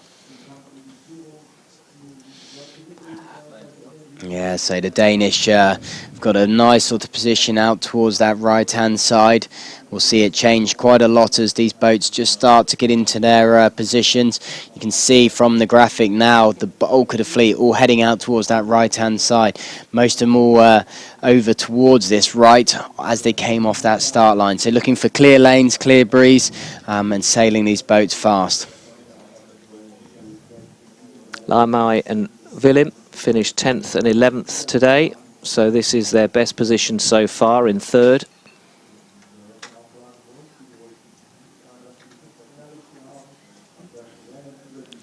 So the really interesting one is the Slovenians are down currently in about 20th position, really stuck down in the pack, so we're going to have to see them fight through. As we said before, is the discard. There's only one for the whole results, and so one bad race. We've seen them have a black flag in the early qualifying stages of the regatta to now these Gold Fleet races. One bad race could really see them sink quite far down the leaderboard. So all to play for here on leg 1, race 11. Yeah, this could be a chance for some of the others to shine through, because Dan Venables and Patrick Keach, third placed overall, are well down the fleet, trying to fight their way back up. So it's a chance for some new names to appear at the front and see if they can hold on and close the gap on the leaders and the top 5 boats. The Munter sisters, we have a camera on board their boats. They're still sitting down in 14th. Looking at the points that we've got to say currently out on the race course, is we're showing that it's again just about staying consistent and not putting in any big results. Points suddenly jumping quite drastically from sort of the teens numbers that we saw them entering the day to suddenly jumping nearly double that sort of points. So it shows what a tricky race course it is, but it also shows the real calibre that we've got in this fleet. 3 Finnish boats in the fleet, Gromblom and Mikkola, best placed not just in this race, which they're leading right now, but best placed on the leaderboard overall, sitting in 15th, some way back off the leaders. But if they can hang on to this lead, if they can sail a clean race, this is their chance to close that gap, because right now many of the leaders are way down the pack. So about halfway up this leg. The first leg of race 11 overall in the 29er regatta, but the third race for Goldfleet. So basically they've had about, well, almost 100 boats competing through the week, split into different fleets, and now we're down to the top guys and girls, because it's a mixed fleet. It's an open regatta, this, so a mix of ages, mix of sexes. And now we are watching the top 30 in Goldfleet. And the breeze starting to drop down again, getting a little bit lighter as we're halfway up this race course, making our way into the final third part of this this upwind leg. Seeing the breeze now about down to about 9 knots. So as the boat speeds reflect that, speeds of about 6.5 knots. The Germans going well and just nearly getting up to sort of 7 knots there. But you can see there's a very changeable breeze across that race course. And certainly we're starting to see, as forecasters said, it certainly could look like it's getting a little bit lighter as the afternoon moved on. And currently that's, as we're seeing from the data here, it's doing exactly that. Gromblom and Mikkola, also optimist sailors until recently, and it is all a fairly natural progression, although Dan Venables, I think, used to sail a topper until about 18 months ago. So there are different routes, not just the optimist, into this class. No, we see a lot of very top sailors coming from a multitude of classes, the optimist being a very popular class because it's being able to sail at a young age, but also they get huge fleet numbers, and so the experience the kids get at that age is fantastic. So then they're able to transfer that knowledge and experience into racing, and certainly as they transfer into boats like the 29er, apart from learning to be as a team, their actual experience and tactical knowledge is well honed.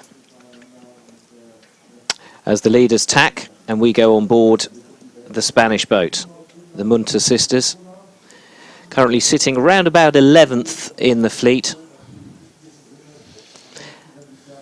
And it's interesting that as things stand, with Beaumont and Darling in 4th place, that could be enough to put them top of the leaderboard. But there's a lot of racing still to come. We've got the rest of today and tomorrow before the leaderboard and the championship is decided.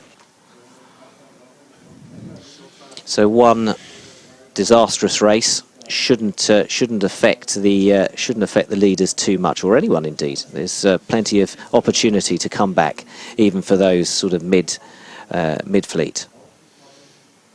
But Nyborg and Olsen, I think, on form right now. We saw them, as you were saying, they lost Olsen overboard in the last race and still managed to finish in the top 5. And right now they're again in the top 5. So consistency seems to be a strength for them today. And they're in the top 10 overall. Yeah, there's, as I say, each team trying to really find a groove and get into that pattern, and that's what we see time and time again. Certain teams, it takes a race or two to get settled. Sometimes it's just not their day, and they really struggle with those conditions.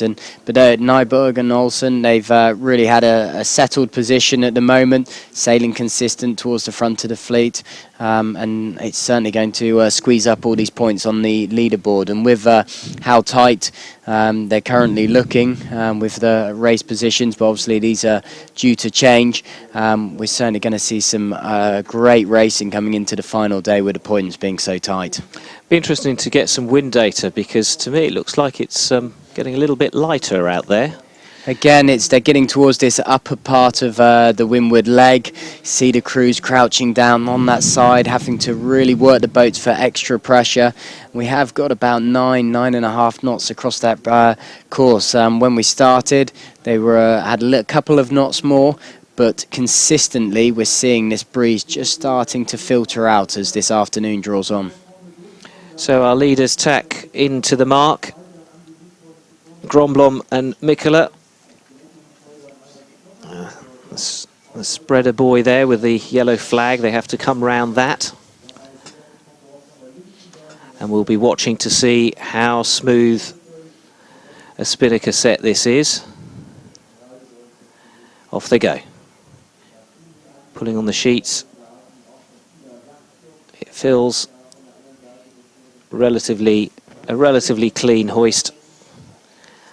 And then they accelerate away as the wind catches that huge blue sail and takes them downwind. You can see how tight this racing is, all these boats racking up now, how important teamwork and having these skills dialed down with getting a good hoist to be able to escape. Just at the front of the fleet here with the Finnish team. Got a bit of clear air, but you can see how light it is again. The crew just stepping and actually trapezing off the inside of the hull rather than the outer hull. Water very sloppy. That is very confused water due to the number of boats out there. The water bouncing off the shorelines and those boats. It's going to make for very, very challenging conditions for these guys. Natsumi Ando and Benti Klaassen of Germany in second place at the moment. We saw them come round in fine form with a 50 metres behind the leaders. Ando and Klaassen from Kiel Yacht Club. The German 29er fleet nationally divided into two. The northern club based here in Kiel, headquarters of their southern club down on Lake Constance, which is another hub of German sailing. And it's the Germans that have taken the lead now, both first and second. So whatever tactic Gromblom chose, it wasn't the right one. No, as I say, sort of you can see up in that top part of the picture, that darker patch, that is the breeze on the water. As the stronger the wind, and the more it hits the water, the more ripples it creates and creates that darker patches. So that's what these sailors are looking for. You're now seeing a lot of sailors heads out of the boat, looking upwind, seeing that dark patch that we can see. That will start moving its way down this downwind leg. Boats jibing off, trying to get in front of that pressure, because there's no point looking at it when it's alongside you, because by the time you head over there to get to it, it will be gone. So the Germans chasing the Finns from second and third, but don't write off Nyborg and Olsen, who've put in some fantastic performances. And there's no ignoring Beaumont and Darling of Great Britain, because their position in third at the moment will give them, will put them top of the leaderboard overall, make them top of the regatta.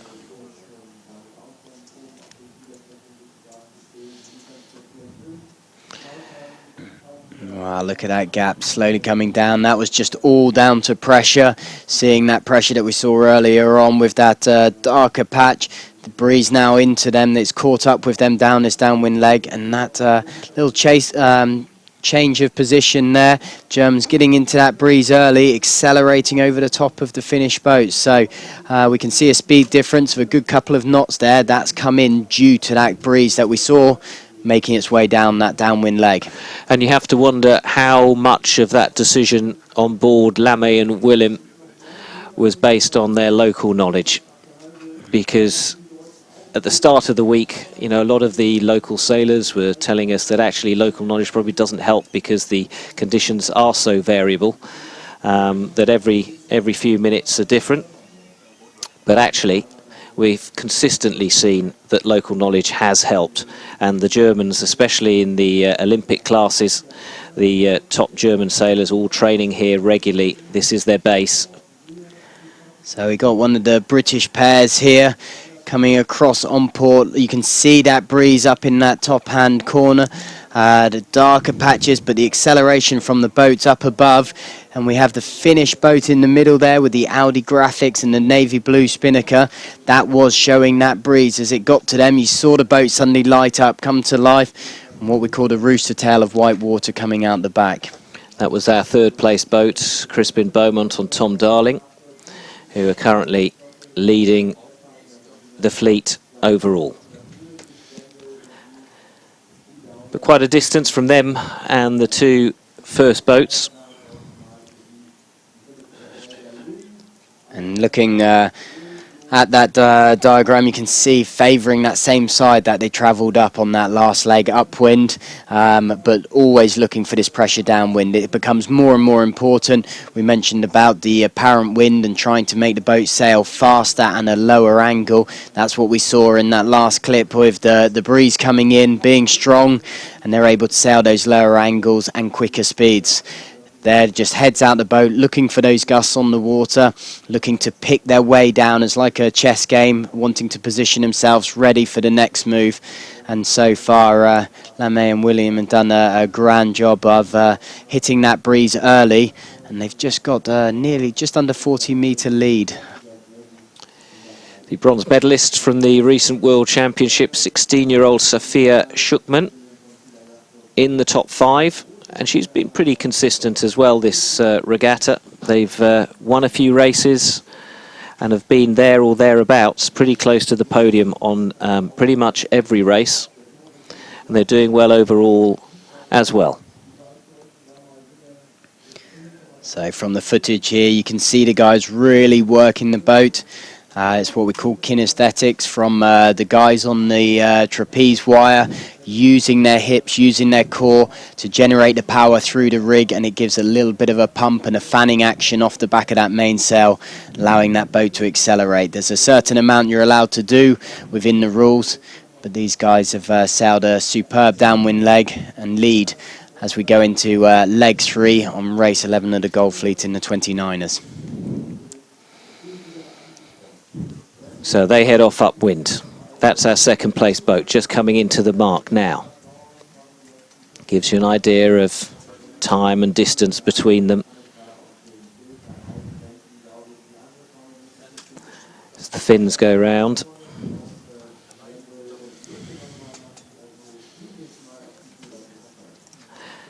And then quite a way back, the Schuckmanns in third place. But quite a collection of boats coming into the mark now.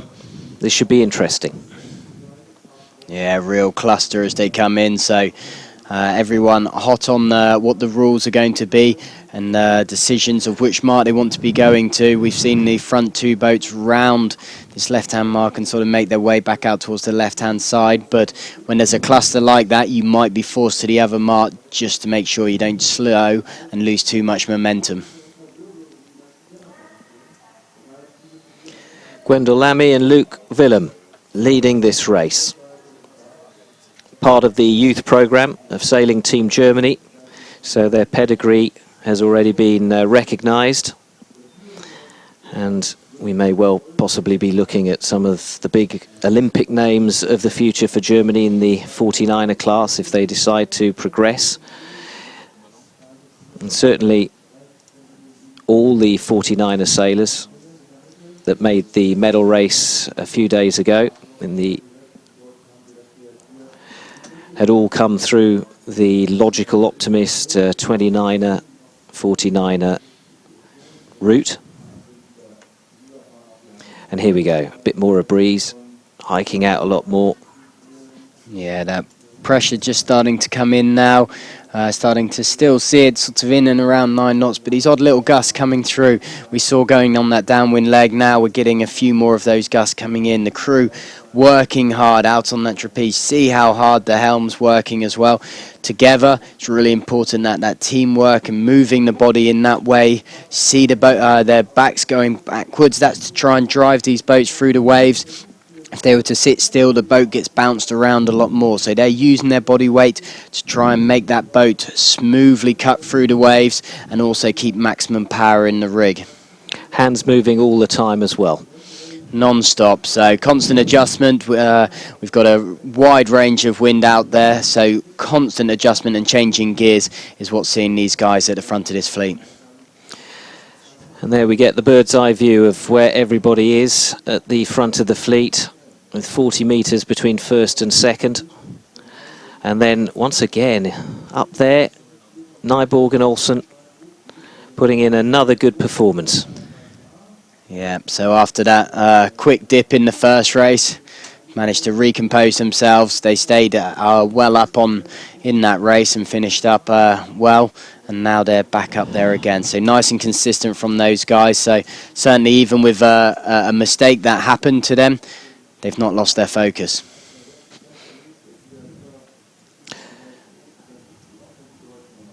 This is a good shot with first and second. Again, physically working that boat very, very hard. Both crew and helm. It's not just down to one, it's a teamwork. They will see him looking backwards and forwards, can't you? Passing on the information. Where are our opponents? Where are our nearest challengers? There are the Finns right behind them, the Germans right behind them. We're, as I say, we're lucky here, sitting with our laptops in front of us and this data being fed from multiple areas. They're out on the water. They don't have access to this data. It's just down to the helm and crew, seeing what they can get from the water, their knowledge, and transferring that into how they apply that to the race course. And how this data helps to understand the racing is proved there. You look at a live camera shot and it looked like the Finns were almost about to overtake, but actually it's due to the angles on the water. And actually Lammy and Willem still holding on to that lead, but slowing slightly there. I think Gromblom must have found a bit of a puff. Or is it... or have they tacked?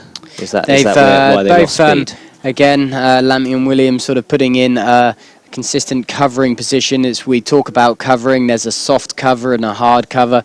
What we mean by that is them both being on the same tack. A soft cover is meaning that you're not affecting the other boat drastically with dirty wind and sort of providing them to go slowly, which the likelihood is they would tack and then separate away from you. A soft cover is where you're just keeping an eye on them, sailing the same direction, similar speeds, and so it's very difficult for that other boat to go past unless they're sailing drastically quicker, which as we see on the boat speeds, they're very neck and neck.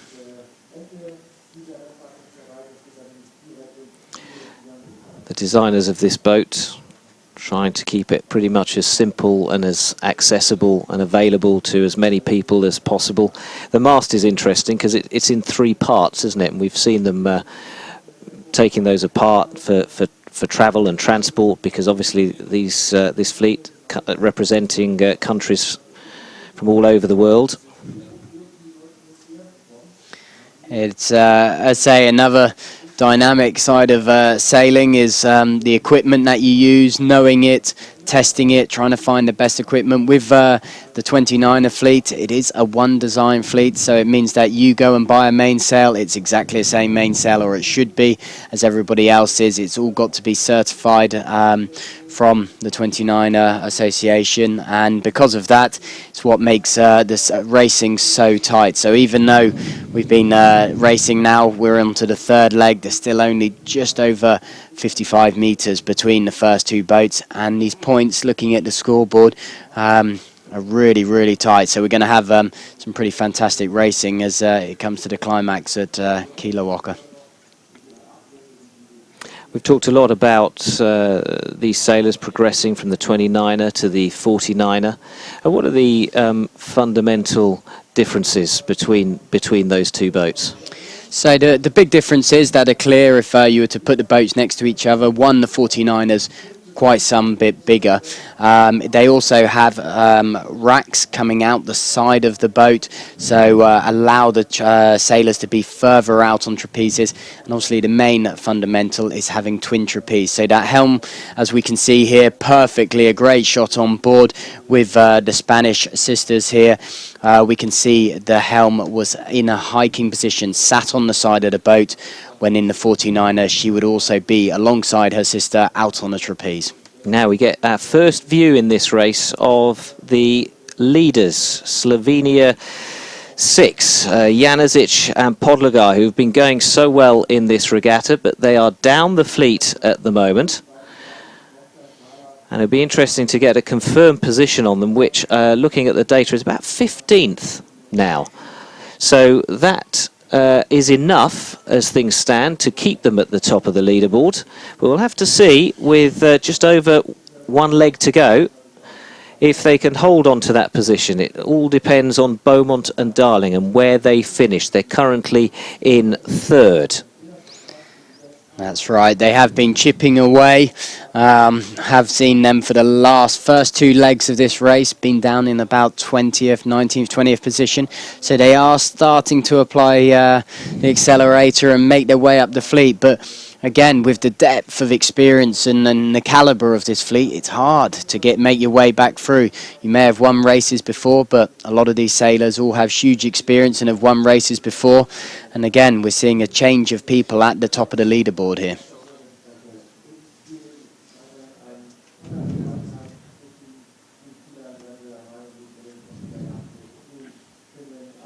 So making those that final tack. Lamy and Williams sort of coming up in towards the windward mark. Again, just a nice little lead of just over, or coming up as we see it, extending up to about 65 metres. Certainly be a comfortable position for them. So here we go live. A few seconds delay on the graphic, which is why we've suddenly jumped to the mark. But Lamy and Willem are going round now. There we go. Great hoist again. You can see the fins just coming in with that Audi sail. You were happy with the German hoist, were you? Yeah, the kite went up quickly. They got settled. That's the most important thing, is when you come to a manoeuvre, a tack, a jibe or spinnaker hoist, that once you've done that hoist, completed that manoeuvre, you get settled straight back into making the boat go as quick as possible. And you see these top crews are straight into that. There's only a few boat lengths distance from the mark when that kite sets and accelerates them downwind. So, yeah, some really fantastic teamwork going on.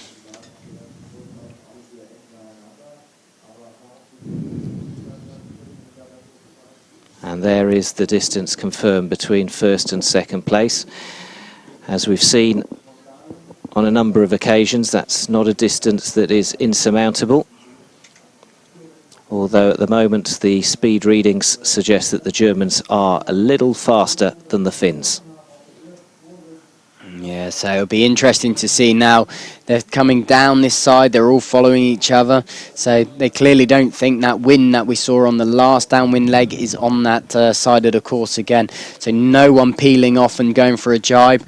We'll soon see them go into a jibe though, because they'll want to come back across towards more the middle of the course, allowing them to be a bit more defensive. So I'm sure we'll start to see these boats come back across towards the centre of the course to be in a controlling position. Certainly for the German team leading, they will be the first to do this. But this is the 3rd placed boat from Great Britain, Crispin Beaumont and Tom Darling. We can see them right towards the back of the boat here. That's to lift the bow and get the boat right back onto this planing section. The less boat that's in the water, the less friction, the quicker these boats are going to go. The asymmetric spinnaker coming out on that spinnaker pole out the front allows the bow to lift. And so by bringing their weight back as well, it allows that boat to lift. And we can see it skipping through these waves as we look at them now, coming up to 10, 12 knots of speed. Tom Darling, according to the race information, is actually in his early 50s, so I don't think that's quite correct. He's looking pretty fantastic for that age. And right now, they're doing pretty fantastic in 3rd place, which will put them 2nd on the leaderboard, because Janezic and Podlogar, who are the leaders, are moving their way up the fleet. And we'll get a reading on them and confirmation that they are now in 19th place. So they've had a bit of a bad run because they've been so consistent, the Slovakians, throughout, well, what is it, 11 races now in this regatta. And this will be the first time that they're outside the top 4. Yeah, a lot of pressure on all of these sailors coming into this regatta with only one discard available, one possible race. That could be a piece of equipment breaking, could be not feeling well, or just one bad start. And we've seen them carrying a black flag in race 4. This is the Slovenian. Again, a high costing race. We see the other boats near them, the British of Beaumont and Darling, their worst result is a 14th. So if they were to score a bad result, they would bolt on an extra 14 points, when with the Slovenians at the moment, every single point's going to count because they've got maximum points with that black flag already. And so important for a lot of these crews as well, because the 29er World Championships will be taking place in Wales in August. And this is one of their last chances really to compete at this level and get their skills and their training in before they head off to Wales for the World Championships. The Spanish girls still working hard down the fleet. You can see the boat behind them closing the gap on them. Yeah, the pressure's on, and that's what's so fantastic about one design sailing. When the boats are all the same and it comes down to the helm and crew and working together, you can see how close they are. These boats moving quickly and they are very, very manoeuvrable in changing direction. That this racing's neck and neck stuff, but certainly at the front with a little bit of more breathing space and not drawn back into that pack and having to fight for it, we're seeing these guys just slowly extend out in the front.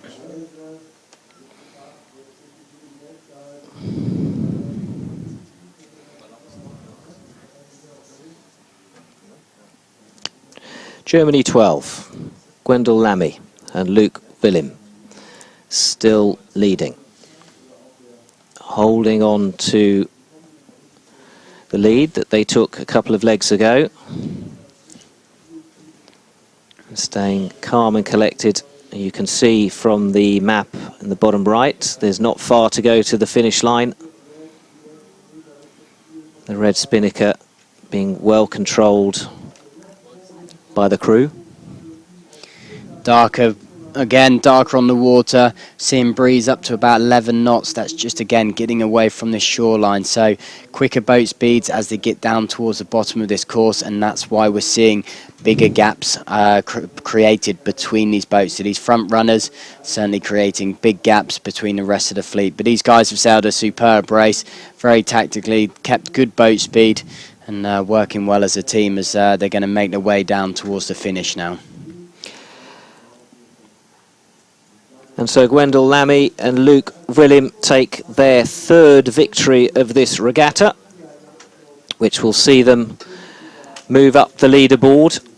They're already in a good position going into this, and it looks like the Finns are going to hold on for second.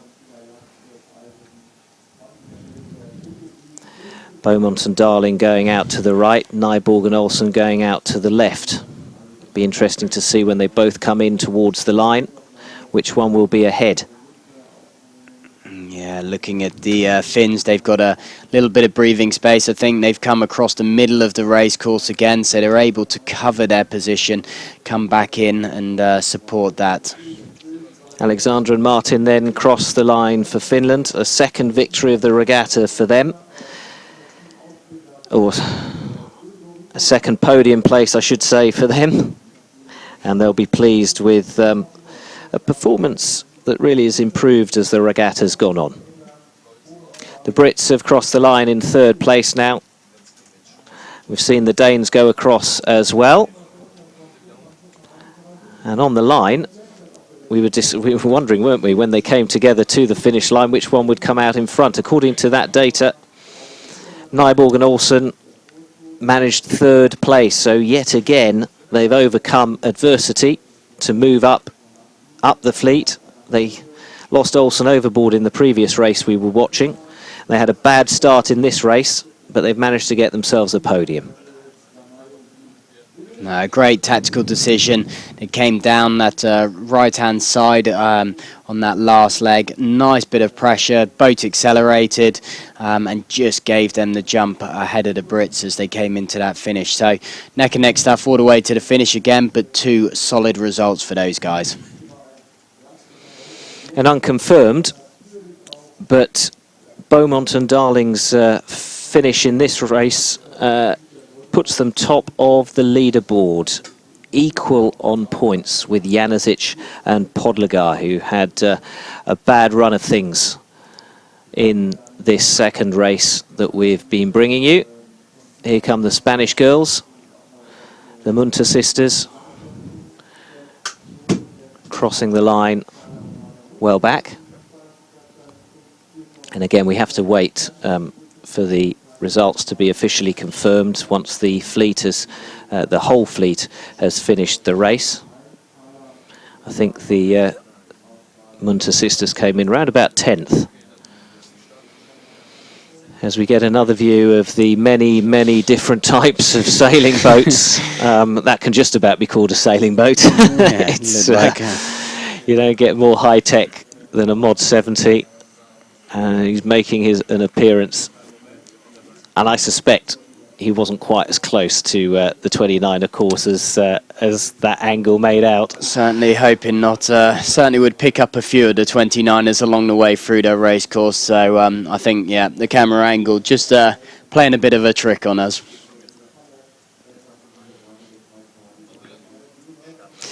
So let's have a look back at the start and see who won and who lost.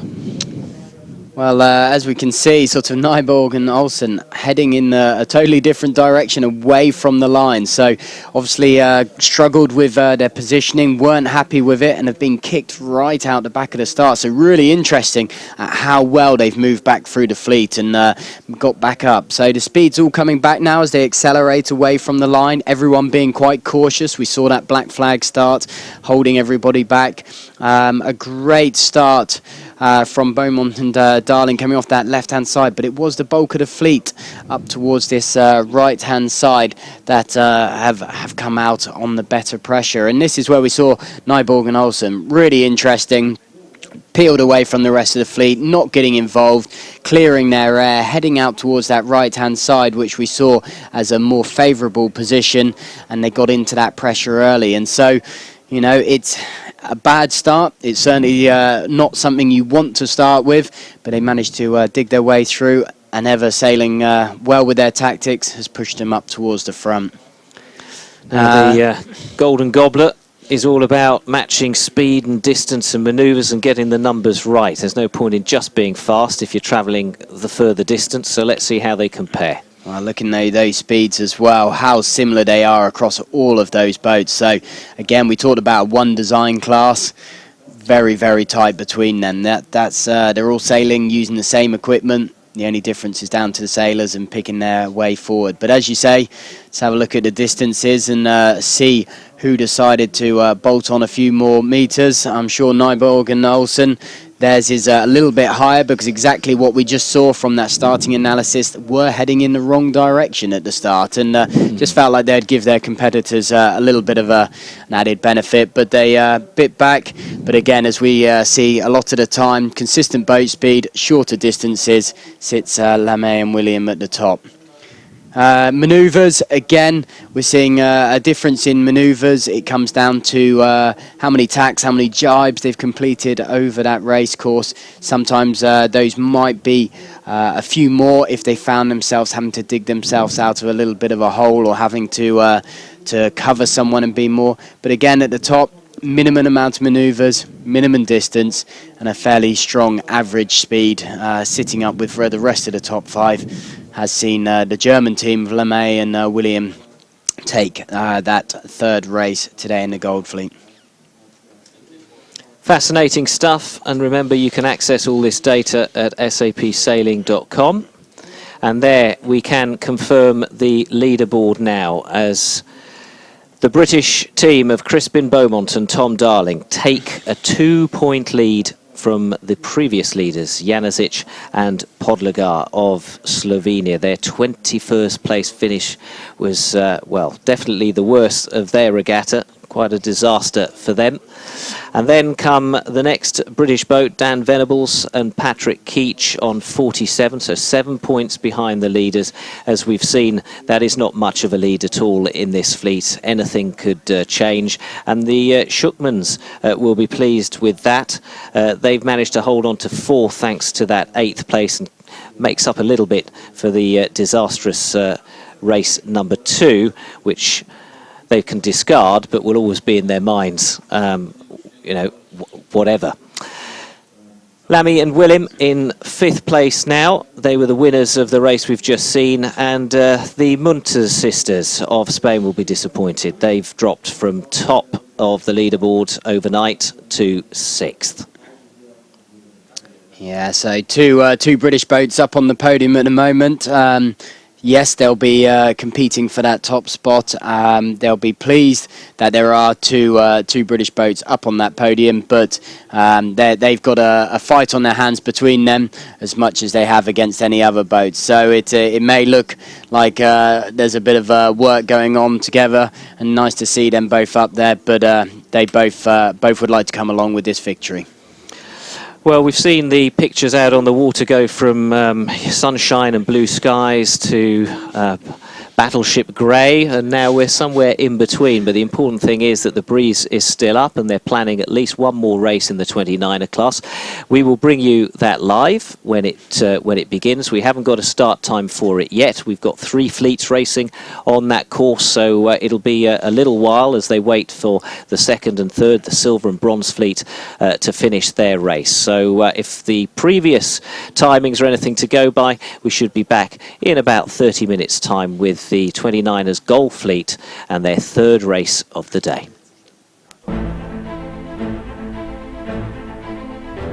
Can a business have a mind, a subconscious, a power to store every experience and call upon it through something called intuition? Can a company have reflexes, a nervous system, the ability to react precisely and correctly, faster than the speed of thought? Can an enterprise have a 6th sense, a knack for predicting the future? Can a business have a spirit? Can a business have a soul?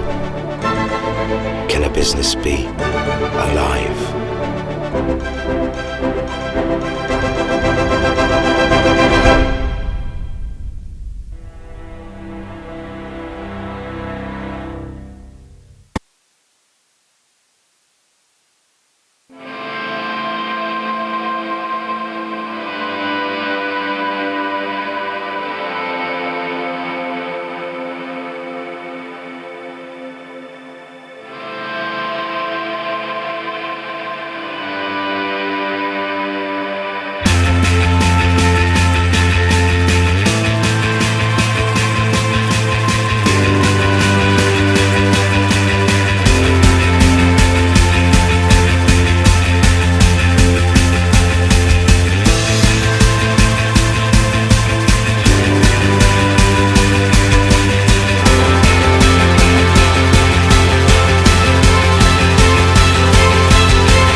Competing with champions, always striving for victories, winners choose SAP.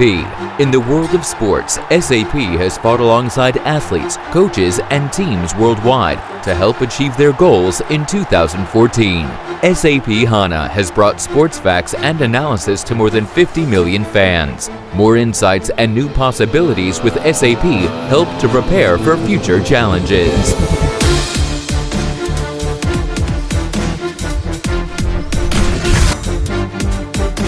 Thanks to SAP, we have the possibility to be very individual with the player, to work fast and smart.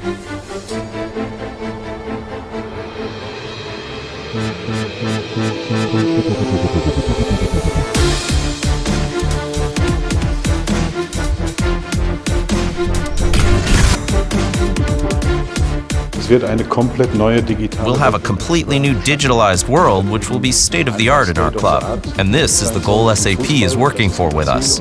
Das ist auch das Ziel von SAP.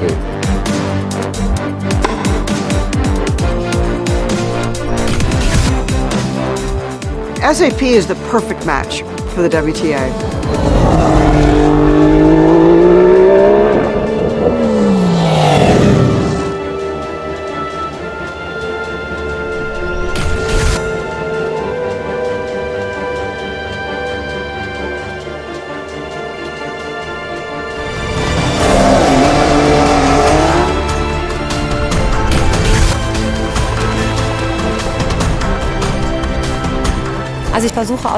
I'm trying to get as much information as possible from the analysis to perform even better with my next ride. Perfekter reiten zu können.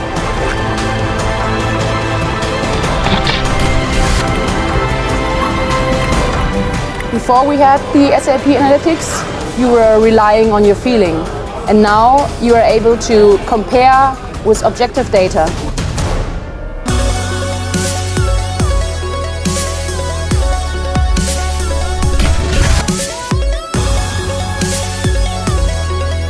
With these hundreds of players, what SAP has created, the draft tool powered by SAP, is just phenomenal.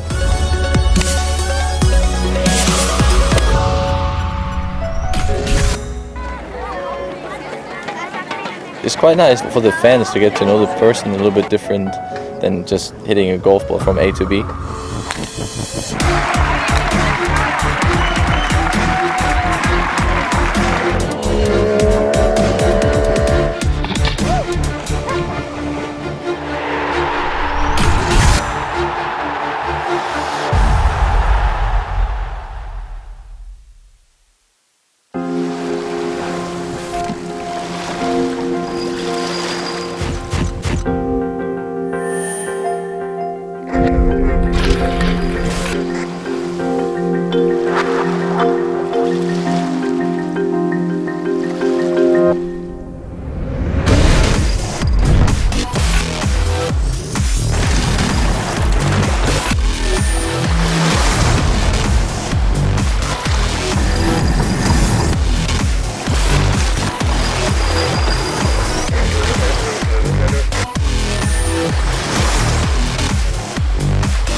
Since first taking to the ice in 1917, the National Hockey League has seen amazing growth. In 97 years, there have been 7,250 players, 50,000 regular season games, 3,950 playoff games, 310,000 regular season goals, and 2.5 million shots on goal. From the first puck drop, the method of capturing, formatting, and distributing NHL statistics has evolved as much as the game itself. The stats landscape right now in the NHL is kind of all over the place. One of the goals is to really make sure that all of the tools that fans need are on NHL.com. With new teams, new markets, new competitors, new media, and new technology, the speed and demands of today's game require the NHL to be more agile, from the back office right down to the ice. The partnership with SAP brings together two best-in-class organizations and uses leading technology to begin building the foundation of the game for the 21st century. What SAP is going to allow us to do is really tell stories, to let our fans go deeper and deeper into the game. Fans are super hungry for content. With NHL.com/stats, we're going to deliver a level of insight at the player and team level that hasn't been seen in hockey before. The process for this redesign has really been a true collaboration between the NHL and SAP. It's just an overall updated look and feel. We really want to give the users a clean experience, easy to navigate it, and also give a level of interactivity. The game is so fast and it's so skilled. What we're working with SAP on is how to basically slow that game down through the use of data to be able to give us a digital record of everything that happens on the ice. And with that, there'll be a wealth of new metrics that can then go into, one, the HANA database, and two, the new NHL stats section. Now that they have the authentic data and this great set of tools, what are some new stories and new angles we can tell about the sport of hockey and about the NHL players?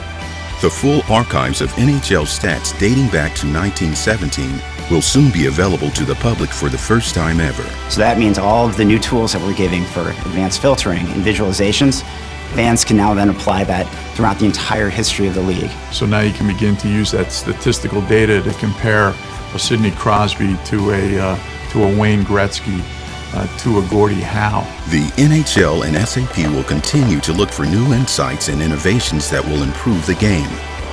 The next generation of hockey is about to begin. I've seen what we've already done since this short period. Such great, exciting things are on the horizon.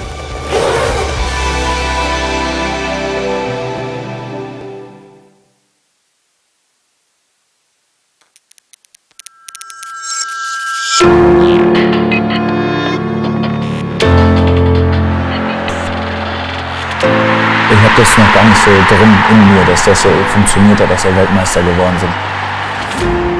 Das war schon unglaublich. Für mich war es natürlich der emotionalste Moment, auch schon mit meiner Karriere. Wenn man heute sich vorstellt, man ist Weltmeister, dann klingt es immer noch so ein bisschen irreal.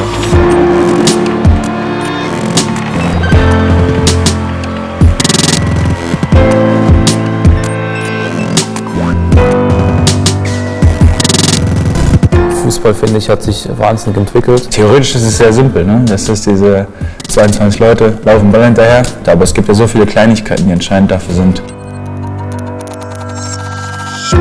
Es war unglaublich spannend für mich generell, diesen Prozess von Anfang an mit zu begleiten und mitzuentwickeln. Ich glaube, dass das ein wichtiges Tool ist und dass man dadurch einfach auch sein eigenes Spiel und auch das Spiel der ganzen Mannschaft irgendwie verbessern kann.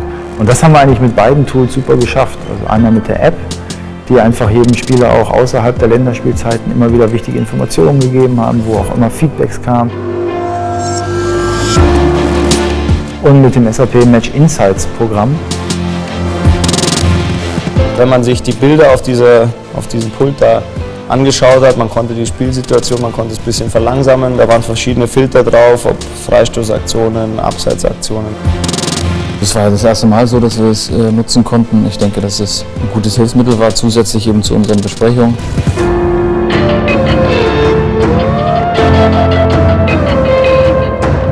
Daten können natürlich auch unglaublich viel helfen, wenn sie schnell bereitgestellt werden. Da habe ich Videos auf mein Handy geschickt bekommen, weil wir eine App auch entwickelt haben mit SAP zusammen und das war ganz einfach gewesen, das konnte ich unproblematisch von meinem Handy aus immer abrufen und teilweise habe ich sogar solche Daten mir auch dann, wenn ein neuer Spieler eingewechselt wurde, in der Halbzeit dann angeschaut.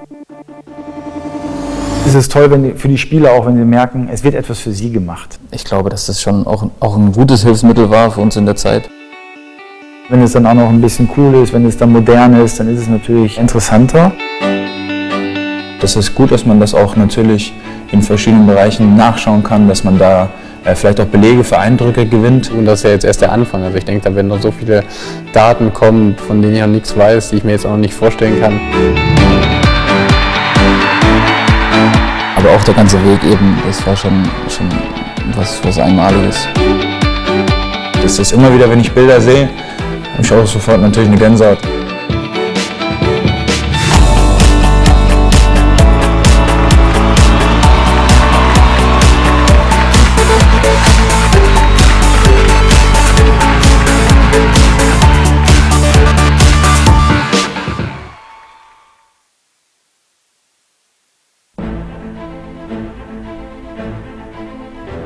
Can a business have a mind, a subconscious, a power to store every experience and call upon it through something called intuition? Can a company have reflexes, a nervous system, the ability to react precisely and correctly, faster than the speed of thought? Can an enterprise have a sixth sense, a knack for predicting the future? Can a business have a spirit? Can a business have a soul? Can a business be alive?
Competing with champions, always striving for victories, winners choose SAP. In the world of sports, SAP has fought alongside athletes, coaches, and teams worldwide to help achieve their goals in 2014. SAP HANA has brought sports facts and analysis to more than 50 million fans. More insights and new possibilities with SAP help to prepare for future challenges.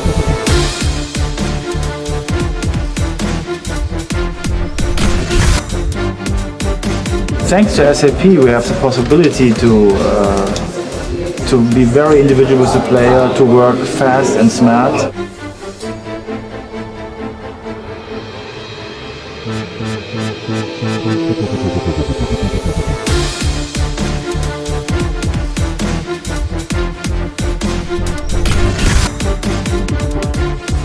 We'll have a completely new digitalized world which will be state of the art in our club. And this is the goal SAP is working for with us. Das ist auch das Ziel von SAP.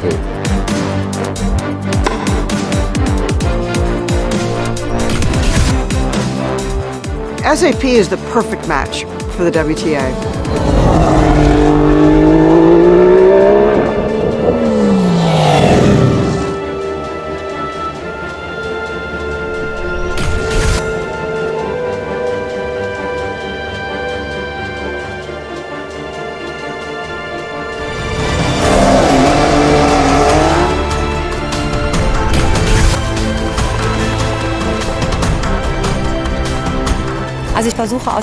I'm trying to get as much information as possible from the analysis to perform even better with my next ride. Perfekter reiten zu können.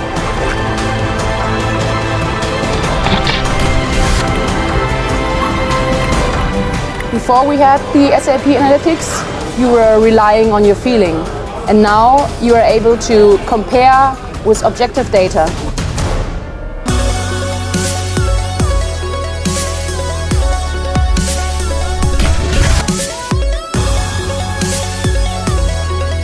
With these hundreds of players, what SAP has created, the draft tool powered by SAP, is just phenomenal.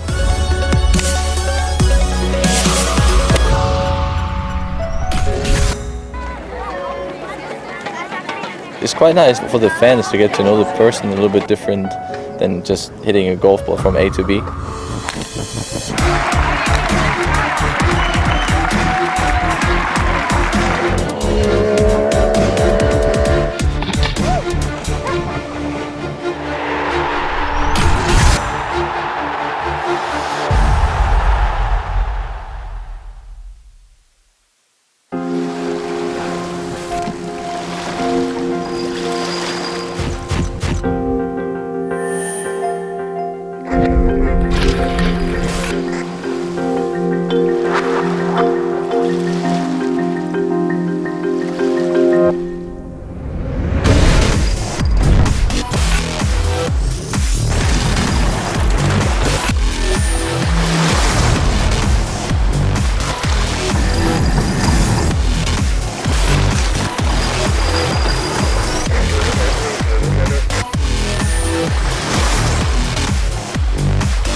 Since first taking to the ice in 1917, the National Hockey League has seen amazing growth.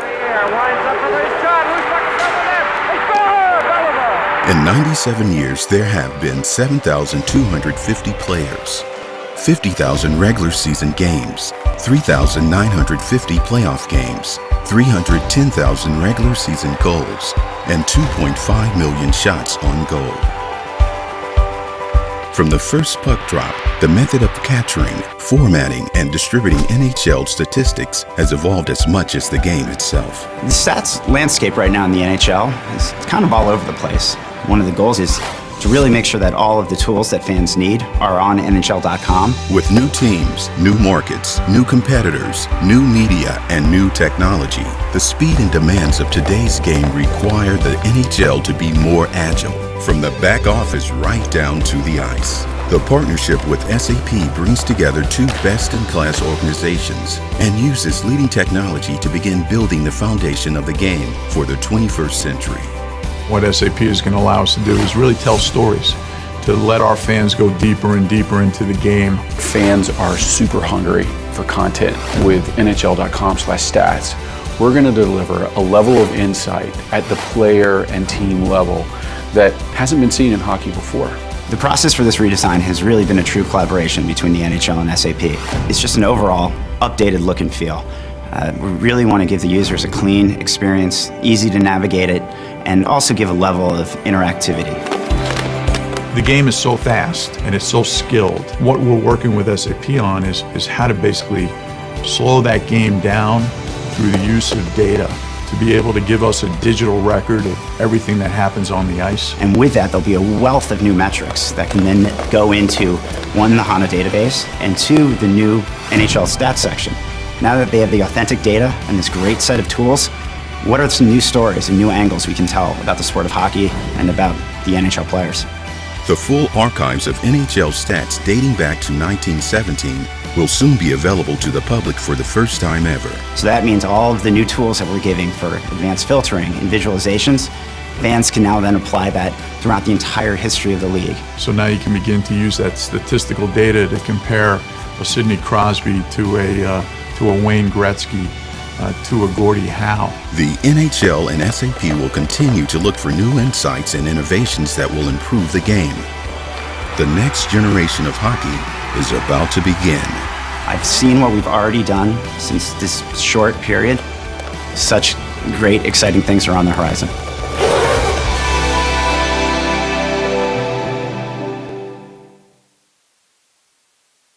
Since first taking to the ice in 1917, the National Hockey League has seen amazing growth.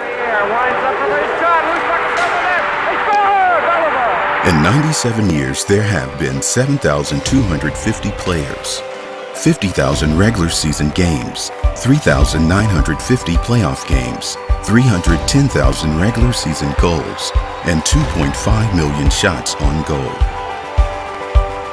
From the first puck drop, the method of capturing, formatting, and distributing NHL statistics has evolved as much as the game itself. The stats landscape right now in the NHL is kind of all over the place. One of the goals is to really make sure that all of the tools that fans need are on NHL.com. With new teams, new markets, new competitors, new media, and new technology, the speed and demands of today's game require the NHL to be more agile, from the back office right down to the ice. The partnership with SAP brings together two best-in-class organizations.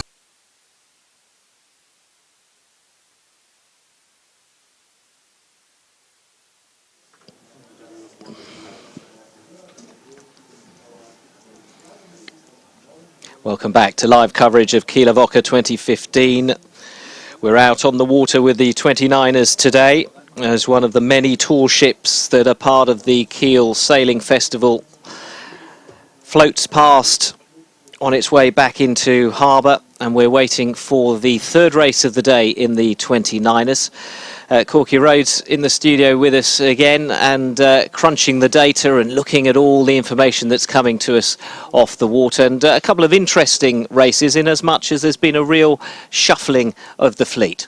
Yeah, we've certainly seen some consistency from those top boats, but we've certainly seen a lot of other international boats mixing it up, and I think that's down to the pressure we've got across the race course, challenging conditions, up to sort of 12, 14 knots we've seen in parts of the race, but a lot of it being contested in about 8 or 9 knots, so challenging for these sailors as they get underway into their race. Just over a minute to go to this start, and yet again, for the third race running, most of the fleet gathered at the top end of the line as we look at it. On board with the overnight leaders who've now dropped down that leaderboard, Carla and Marta Munter. You can see the clock counting down on her wrist. This is the pin end of the line, which is not particularly favoured by the fleet, and it's become less and less of a preference as the day has gone on. 30 seconds to go. We had a general recall in the previous race. I'm trying to see if the black flag is flying on the committee boat, which would mean that there is no second chance if you're over the line early. And we're just showing you the leaders, Beaumont and Darling. They are 2 points ahead of the Slovakians Januzic and Podlogar as we go into this third race for Goldfleet in the 29ers. And they're off, and we'll find out from We'll find out from the committee boat that it is a general recall. They've confirmed that to us, and quite a few boats over the line there. Yeah, so general recall means that they're just unable to identify the number of boats over the line, and so certainly we saw a big cluster up towards the committee boat. As soon as a few boats have crossed in front of them, makes it very hard to identify anyone else over the line. So good decision from the race officer there, general recall, bring them back and they'll reset the start, and likelihood is we'll see that black flag. But what a start from the Swedish boat, ducking down behind them, actually started cleanly. It was the bulk up towards the committee boat that were over.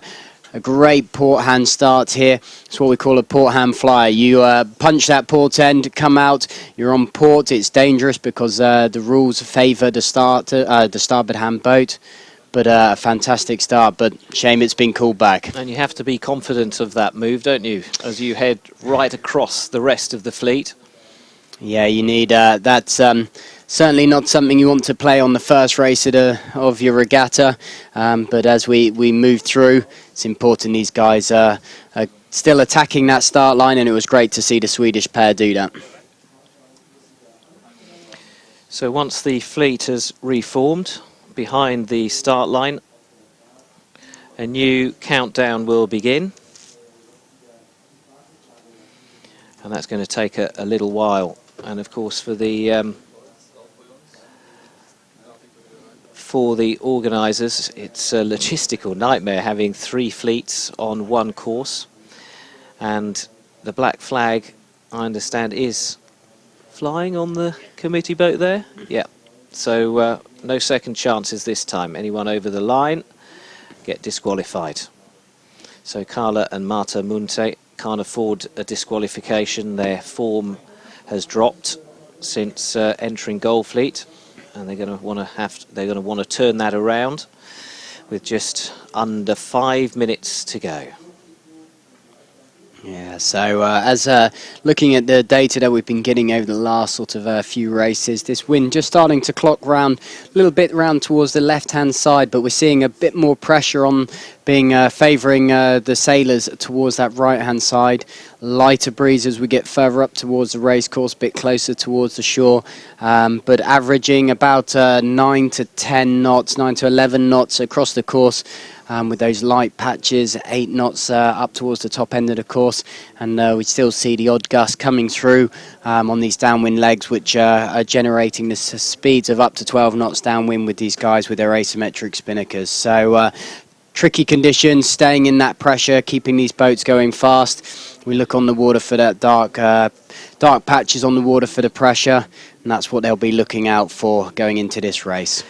Now, the previous race that we brought you live saw Gwendal Lamai and crew Luke Willem take that in convincing fashion. Let's hear from them now. Congratulations, it was a nice race, winning. What was the difficulty in this, I think, tricky conditions? Yeah, it was difficult to get the big gusts, which came from everywhere, so you have to see them and get them very fast. What is your special wind range? Are you prefer light conditions or if it's really stormy? I would say we're quite better with some lighter winds, but heavier winds we just need to train some more. We didn't have the opportunity to just get to know this wind and the boat, most of all for me, because I didn't have that much training with more wind, but so we're quite better with less wind. Are you also dreaming about the Olympics, maybe to change to the 49er, the bigger one? Yeah, of course. I think it's the dream of every sailor to get to the Olympics.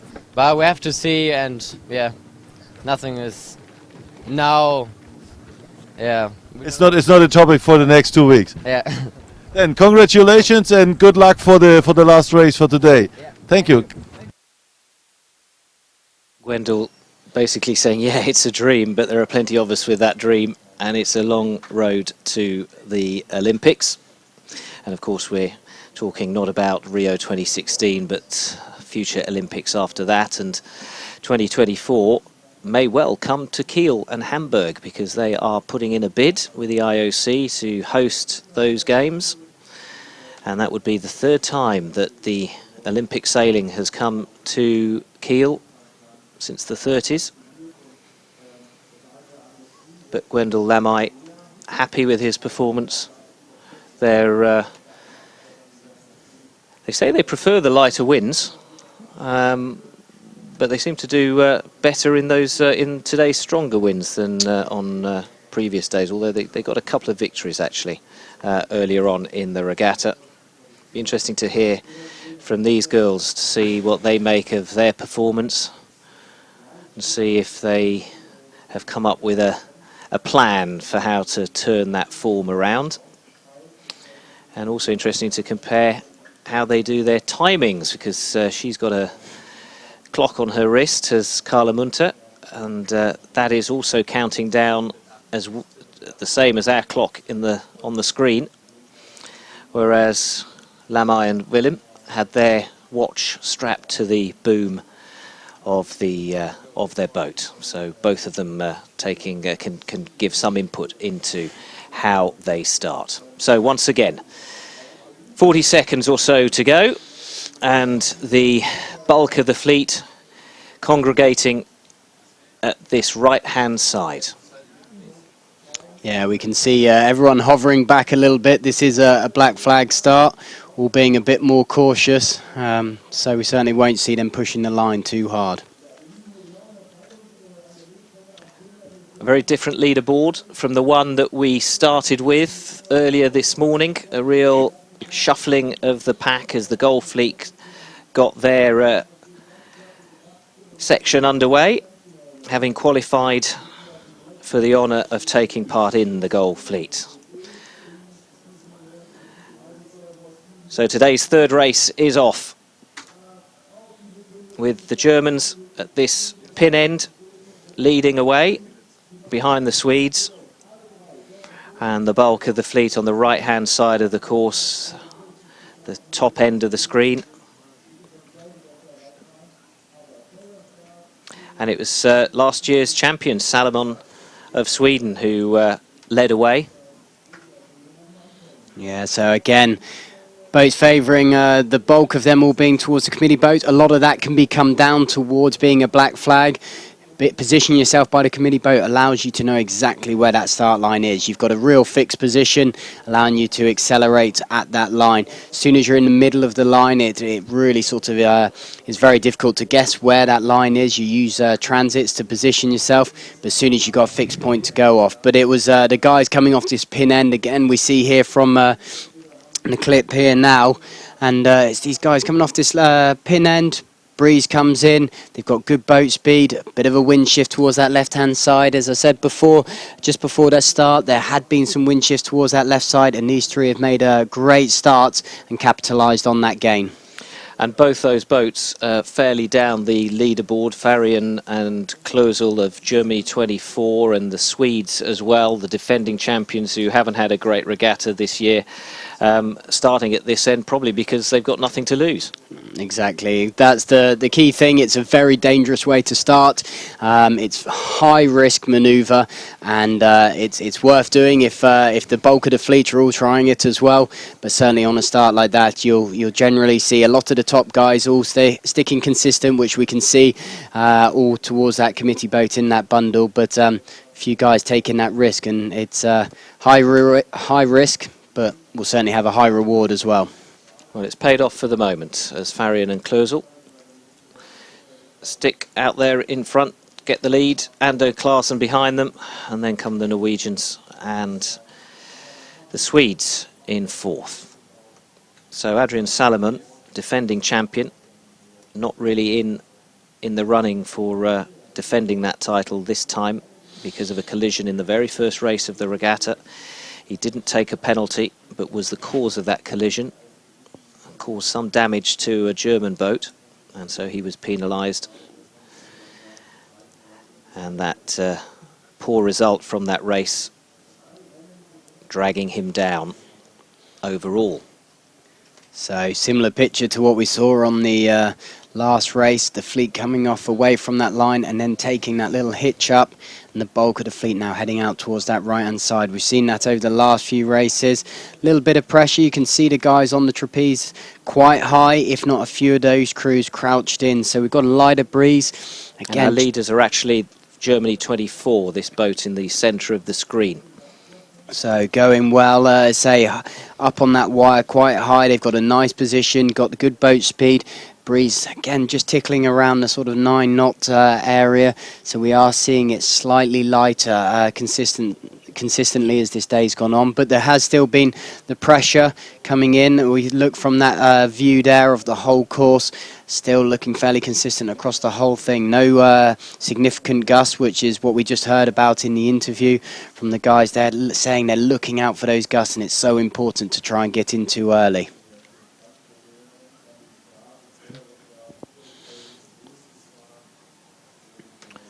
The team from Hong Kong out in front, going nice and fast compared to the others. Yeah, so again we're seeing a real sort of shake-up of boats up in that top group again. So nothing staying completely consistent. We are drawn back to having a look a little bit further down into the pack to find the front runners. We find a bulk of them, apart from Venables and Keach, that are just hanging up into that front group. A lot of them are all down in the teens fighting it out. So we're going to certainly see some big shake-ups in the leaderboard.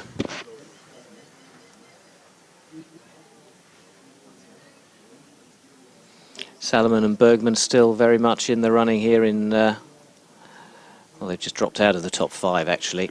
So positions changing all the time, of course. The fleet, about 30 boats in this Gold fleet. Changing lead, changing positions the whole time as they settle. They decide which side is better and how to sail the race. Yeah, so you can see the difference in what we're seeing with the girls now. Just then perfectly demonstrated the use of the trapeze.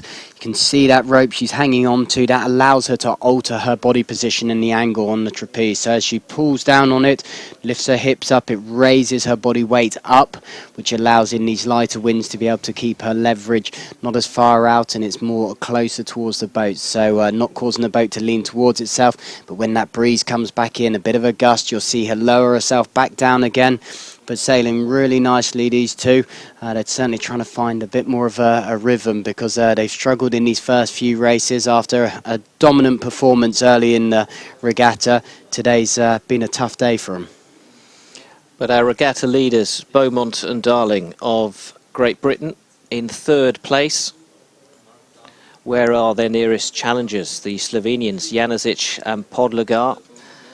They are out of the top 10. In fact, they're hovering around about mid-fleet, which is how they began the last race, and they weren't able to recover that. Really drawn back into the fleet in these lighter winds, making it even more challenging. The breeze down to 8 knots now, so we can see it slowly dropping and the crew's working harder and harder. And once you get yourself into a bit of a ruck with a group of boats, you're always fighting for a bit of clear air, and suddenly you haven't got as much control over your course and your strategy, because other boats are dictating where you move and when to tack. So for the boats up at the front, they've got a little bit more option. They can choose and how they want to sail the course, but when you're back in that middle, you lose a little bit of that control. The young Harry and Johnny Durkin of Ireland up into 2nd place now. They've had some good results in this regatta, although this morning hasn't been particularly good for them. They've managed a 9th and a 24th, which they've put as, which is their discard. But overall, in the earlier parts of qualifying, quite a number of podium places for the Irish pair, and they're currently sitting in 2nd. Bowman and Darling in 3rd. Yeah. And Hong Kong, not known as a huge sailing nation, but we've had boats from all over the world here at Kieler Woche 2015, from Singapore, from Hong Kong, number of boats from the Far East. And sailing a sport that's developing all the time in the Far East, and certainly Singapore putting a lot of money and investment into their sailing program. Yeah, some very talented sailors emerging through that side of the world. It's great. We've seen Singapore being very, very strong in the youth classes in the Optimist. Something they're really trying to work on is keeping hold of those sailors, that once they've moved through those youth classes, they continue on into more of the junior classes and carry from the junior, into youth classes, and then continue up into more of the senior classes. I know that's one of their biggest hurdles at the moment, and it would be great to see a lot more of them progress onto the professional scenes. So what's the form with the sailors coming from, the other side of the world? Because, the British and the Danes and the Dutch have basically, especially the teenagers, they've been brought here by their parents with a boat and a trailer, and it's an expensive, long trip, but it's not particularly onerous. But when you're coming from the Far East, it's a whole different experience. No, a lot of these guys will have sat down with coaches. Maybe they've done it themselves and just with parents, and worked out a program for potentially the whole year. You'll have a scalable year program that then you focus down into quarters and then monthly periods. And some of those will have picked out key events. So for some of these guys, they have come over here to use this, as rightly said, with the World Championships only a couple of months away, being held in Wales, that these guys are using this as a great way to get some international racing in. Certainly from the guys in the Far East, being able to come here and race against their European competition with the numbers they have here at Kieler Woche is a great chance for them to gain that extra bit of racing experience for later this season. It's a great shot to give us a really good idea of the fleet as it storms upwind towards this top mark, the first of the race, with Dargenliu and Bradley leading them. Yeah, you get a feeling there's really not much in it, and it's going to be interesting as they come into this mark how smoothly, and it could come down to how smoothly they manage to turn that mark as to who is going to be leading on the downwind. Yeah, and this camera angle is a great shot, and with the mini-map in between, if these guys are leading this race here, get around this mark comfortably, when looking at the mini-map we can see the ley lines, they're well above it, will clearly make it. Well, those boats we can see to the left of picture, GBR and German boats, they are well over that ley line, and that's added distance they've sailed. So I'm sure if we see these guys towards the front of the fleet, when we look at the distances they've actually sailed, they're sailing quite a bit more than they need to, and that illustration shows exactly that. Thomas and Mads Matteson of Norway lead the fleet around the windward mark. Spinnakers up, round they go. Wow. And again with the second place boat from Germany. And if you're wondering just how we kind of skipped a few seconds there, that's because the data obviously needs to be processed and takes so it's a few seconds behind our live pictures.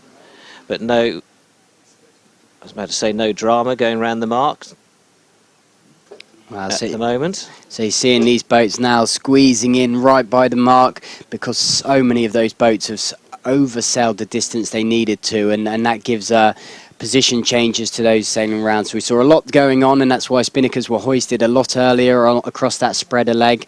And again, that breeze coming in from that right-hand side of the course.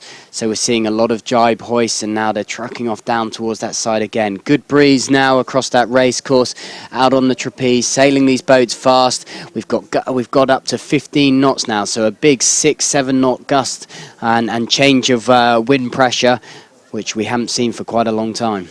As the rear of the fleet go in the opposite direction, still making their way up to the mark. These leaders heading down leg 2 of 4, so a shorter race than we've seen previously. with Matteson and Matteson. And a lot of brothers and sisters racing in this fleet, in this class. Why do you think that is? Well, it's got the unique side of being able to race as a mixed pair. It's not just a single-sex class. And again, there's quite a convenience for being able to pick and choose when you sail. If you're certainly brother and sister, it makes it nice and easy, but you know each other's programs, school, when school work's done. Certainly, as a parent, on the logistics side of things, you're only coming from one place. You've not got to arrange to meet someone. It's not two families involved with that. So sometimes it can work out very well. And as long as you get on well and don't have the usual sibling rivalry in the boat, then actually you'll see a lot of strong teams sailing brother and sister, or even just twin brothers. Norwegians still in the lead, but it's increasing slowly. And we've seen already in the previous couple of races that we've been bringing you live that just because they're in the lead on leg 2, pretty much anything could happen, and quite a lot has happened as we're following the leaders of the fleet here. Norway 2056, Thomas and Mads. Yeah, we've seen their compatriots. Actually, it was the Danes who fell overboard whilst leading on the first race that we televised. But they did well to recover and still managed to finish in the top 5. But it just goes to show how you can't presume that just because you're out in front, you can take your foot off the gas, or you can allow yourself a slip in concentration.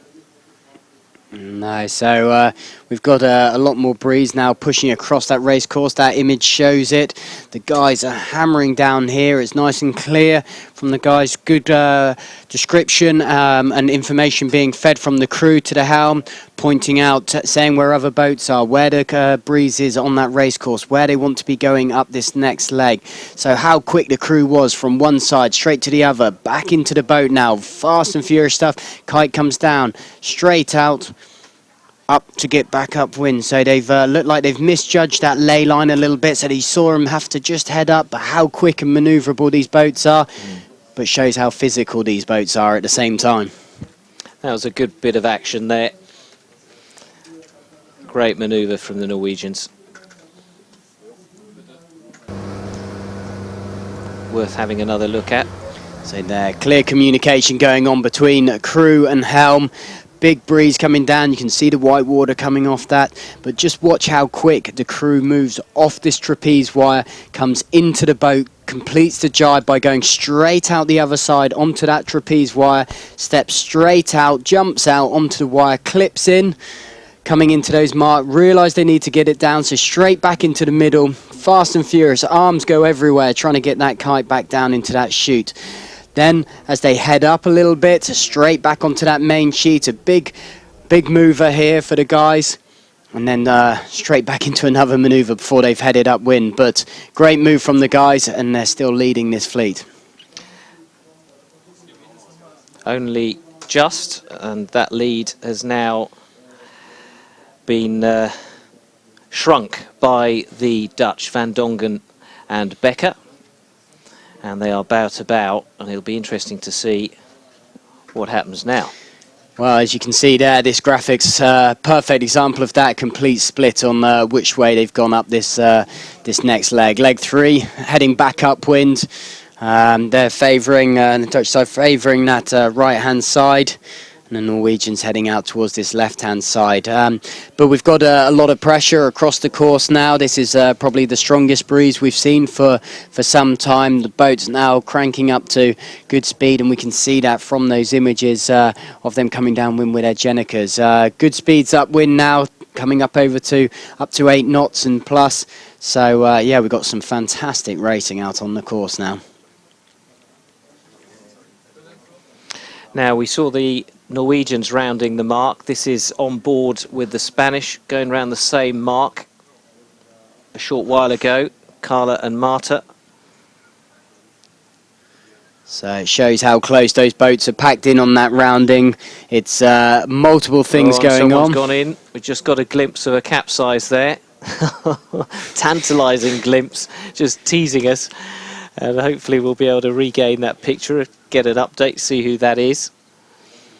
That's it, a little bit more breeze across the race course and suddenly a few mistakes. They've been tired, they've been out on the water a long time now, and as I say, completing a lot of races, so starting to see some of the mistakes coming through. And this is where fitness will really pay dividends to the guys at the front of the fleet. So one of the crew trying to right the boat. I'm just trying to see where the other one is. And we'll check the data to see whose speed has dropped to 0, and that might give us a good idea of who that is in the water.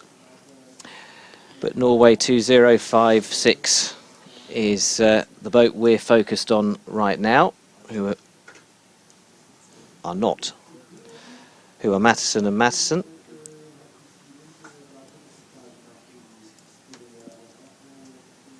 In second place right now, but very little separating the first 4 or 5 boats clustered together in this shot. They'll be thinking about where they want to go, but they'll be wondering what the others are going to do next as well. And right now, the battle is between the Germans and the Norwegians.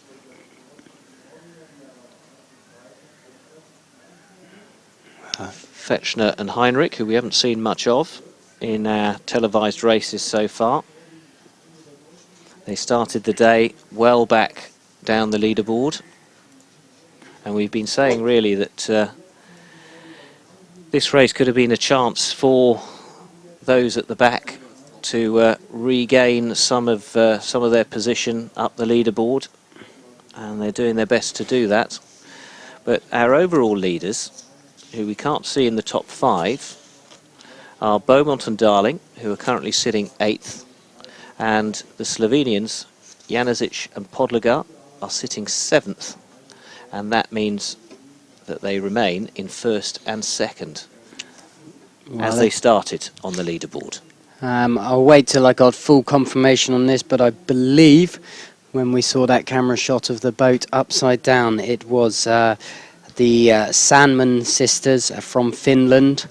So obviously just having a bit of a dip to try and cool off, but certainly not the right time in the middle of the race.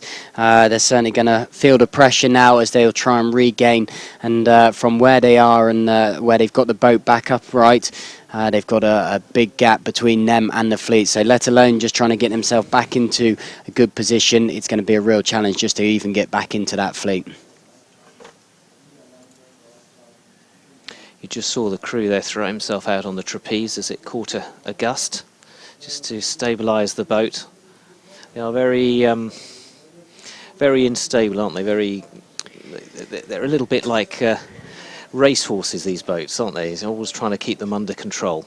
Yeah, the 29 is renowned for being a very tippy boat. If you're able to get alongside and see one, they've got big curves out the side like a set of wings, and the actual flattened section in the middle of the boat is very small. So the boat tends to rock from side to side, a powerful rig on it, and so this is where we're seeing the teams working extremely hard to keep the momentum.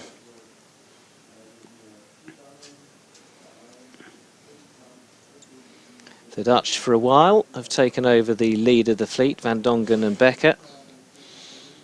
But this lead changing all the time.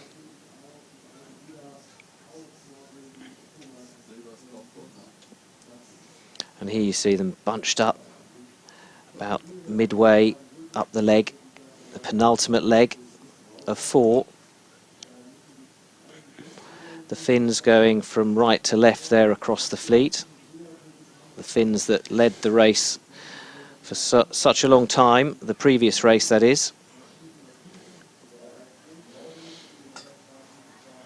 Coming into this race, we saw a bit of a sandwich between the Brits and the Slovakian boat, and looking just back from this main cluster that we're following, they're in a tight battle, all three of them again, and every point's going to count. So I'm sure we'll see a little bit of a shuffle on that leaderboard, but the battle remains with those guys. But it's these guys who are really performing out in front, enjoying a bit more of the stronger breeze, and seem a lot more at home than we were seeing them in the lighter breeze earlier. That's right, the lead boat's giving us some good entertainment here on the waters of Kiel Bay. Thomas and Mads Matteson, head of the fleet at the moment, but for how long? The Dutch, Van Dongen and Becker, pretty much neck and neck with them, as are the Germans and the pair from Hong Kong as well. But our overall leaders, our regatta leaders, Beaumont and Darling, now into 5th place. Yeah, it's amazing sort of wherever they seem to be, those front 3 boats in the overall standings. There's only a couple of points in between them, so wherever they are on the race course, they all seem to be there. So the points are remaining very, very tight at the top.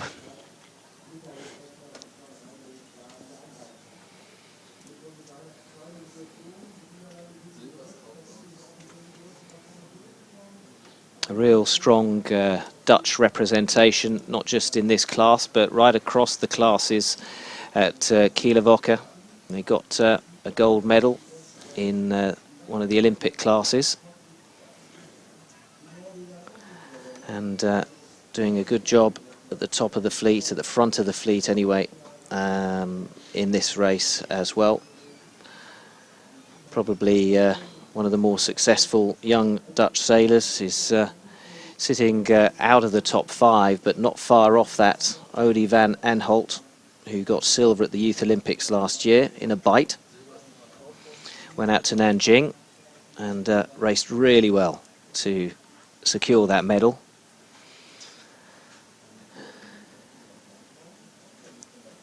So as the guys come up towards the top of the course, you can see that dark patch on the water easily definable now, and these guys making use of every little bit of breeze they can get, with the Norwegians coming up and leading round this top mark again.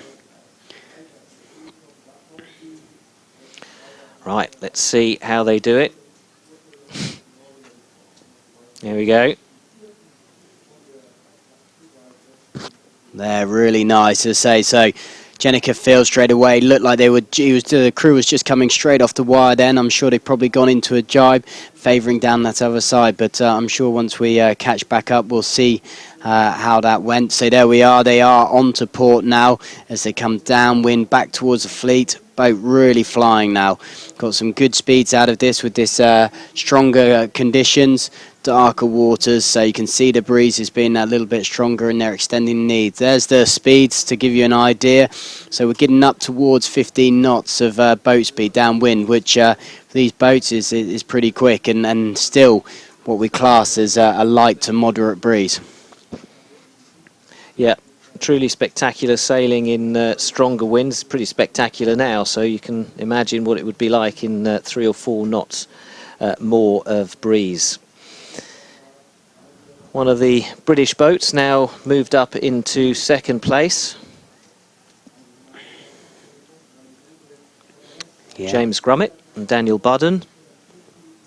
So similar strategy to the Norwegians, have peeled off from the group, leading that bulk sort of back down the middle of the course, putting themselves in a really strong position. And again, looking at that graphic there, Beaumont and Darling, a strong position there. If they get a good bit of pressure down the middle of that course, chance for them to bear away, sail a slightly lower angle at a greater speed. We could see them really make a big gain on the Dutch and the Hong Kong boat there. So really strong sort of tactics from those guys, but the Norwegians just extending out. Great boat speed, a good couple of knots quicker than their 2nd place rivals.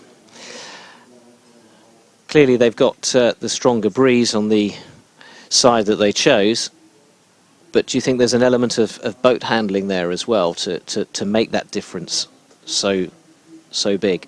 Yeah, very much so. Is that you can have as much wind thrown at you as possible, but if you're not able to control it and control the power in that, it's vital. So it's knowing when to push, when that power comes in, when to accelerate the boat, and also knowing when to ease off a little bit and sail the boat as fast as possible.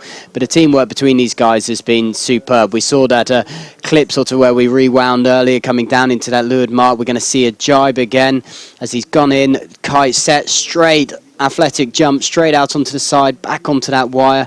You know, fantastic to see those guys slinging this all really well together. So commanding position there. So you can see the fleet. They've positioned themselves slightly. They're down towards this right-hand side, but going the same direction as those other boats. It's what we call a really controlling position. It's allowing them to, as they come towards this down into the finish line, they're just keeping themselves between the finish line and their rivals. That gap slowly coming down. But do the British have time to get that gap down to 0 with time running out and racetrack running out on this final leg?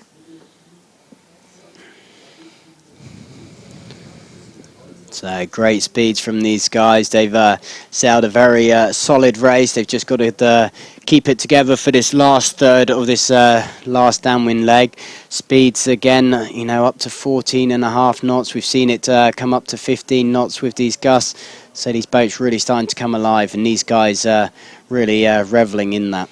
And great to see, you know, that how smoothly that hull is planing across the water. It's what they try and achieve in training, and it's all that training and hard work is paying off on the race day here in Kiel.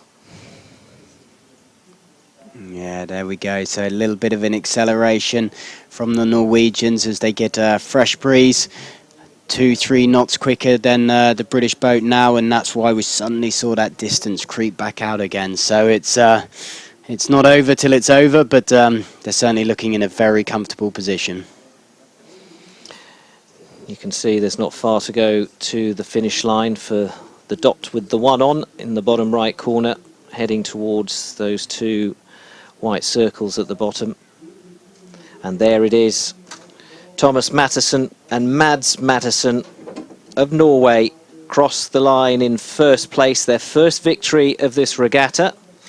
Shaking hands, congratulating each other, and once they've got the boat steady and under control, those celebrations will almost certainly continue as they will shake hands and look back on a race well won, as the Britons, Grummett and Budden, now cross the line in second place. Our overall leaders are in 5th, which keeps them at the top of the leaderboard. But we're waiting for 3rd to come across the line from Hong Kong. Jan Diarnilu and Nathan Bradley. And the Dutch go across as well to take 4th. And then our leaders, Beaumont and Darling, take 5th place and cross that line in about 10 knots. Yeah, there's so some tight racing. It all came right down towards that finish line. Great to see the teams on and the brothers on the Norwegian boat congratulating each other. It's been a great race, as you said, Alec, with the winning their first race. It'll be a lovely one to come away with and win. But all to play for still as this bundle comes in towards the finish line, and it's neck and neck. So we're going to need to look at the data when that's all been crunched and see how all those 3 boats finished up. But it is Beaumont and Darling with that 5th place, keep themselves at the top of the table so far. The Finnish team there that did so well in the last race, finishing much further back this time round. But certainly still plenty to sail for over the next day or so for these 29ers. This class won't be concluded until tomorrow evening, right at the end of Kieler Woche 2015.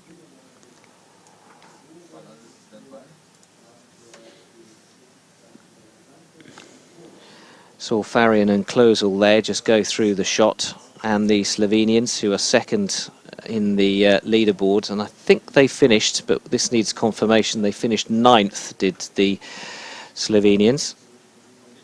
So here we see race leaders and race winners. Matheson and Matheson starting up towards the committee boat.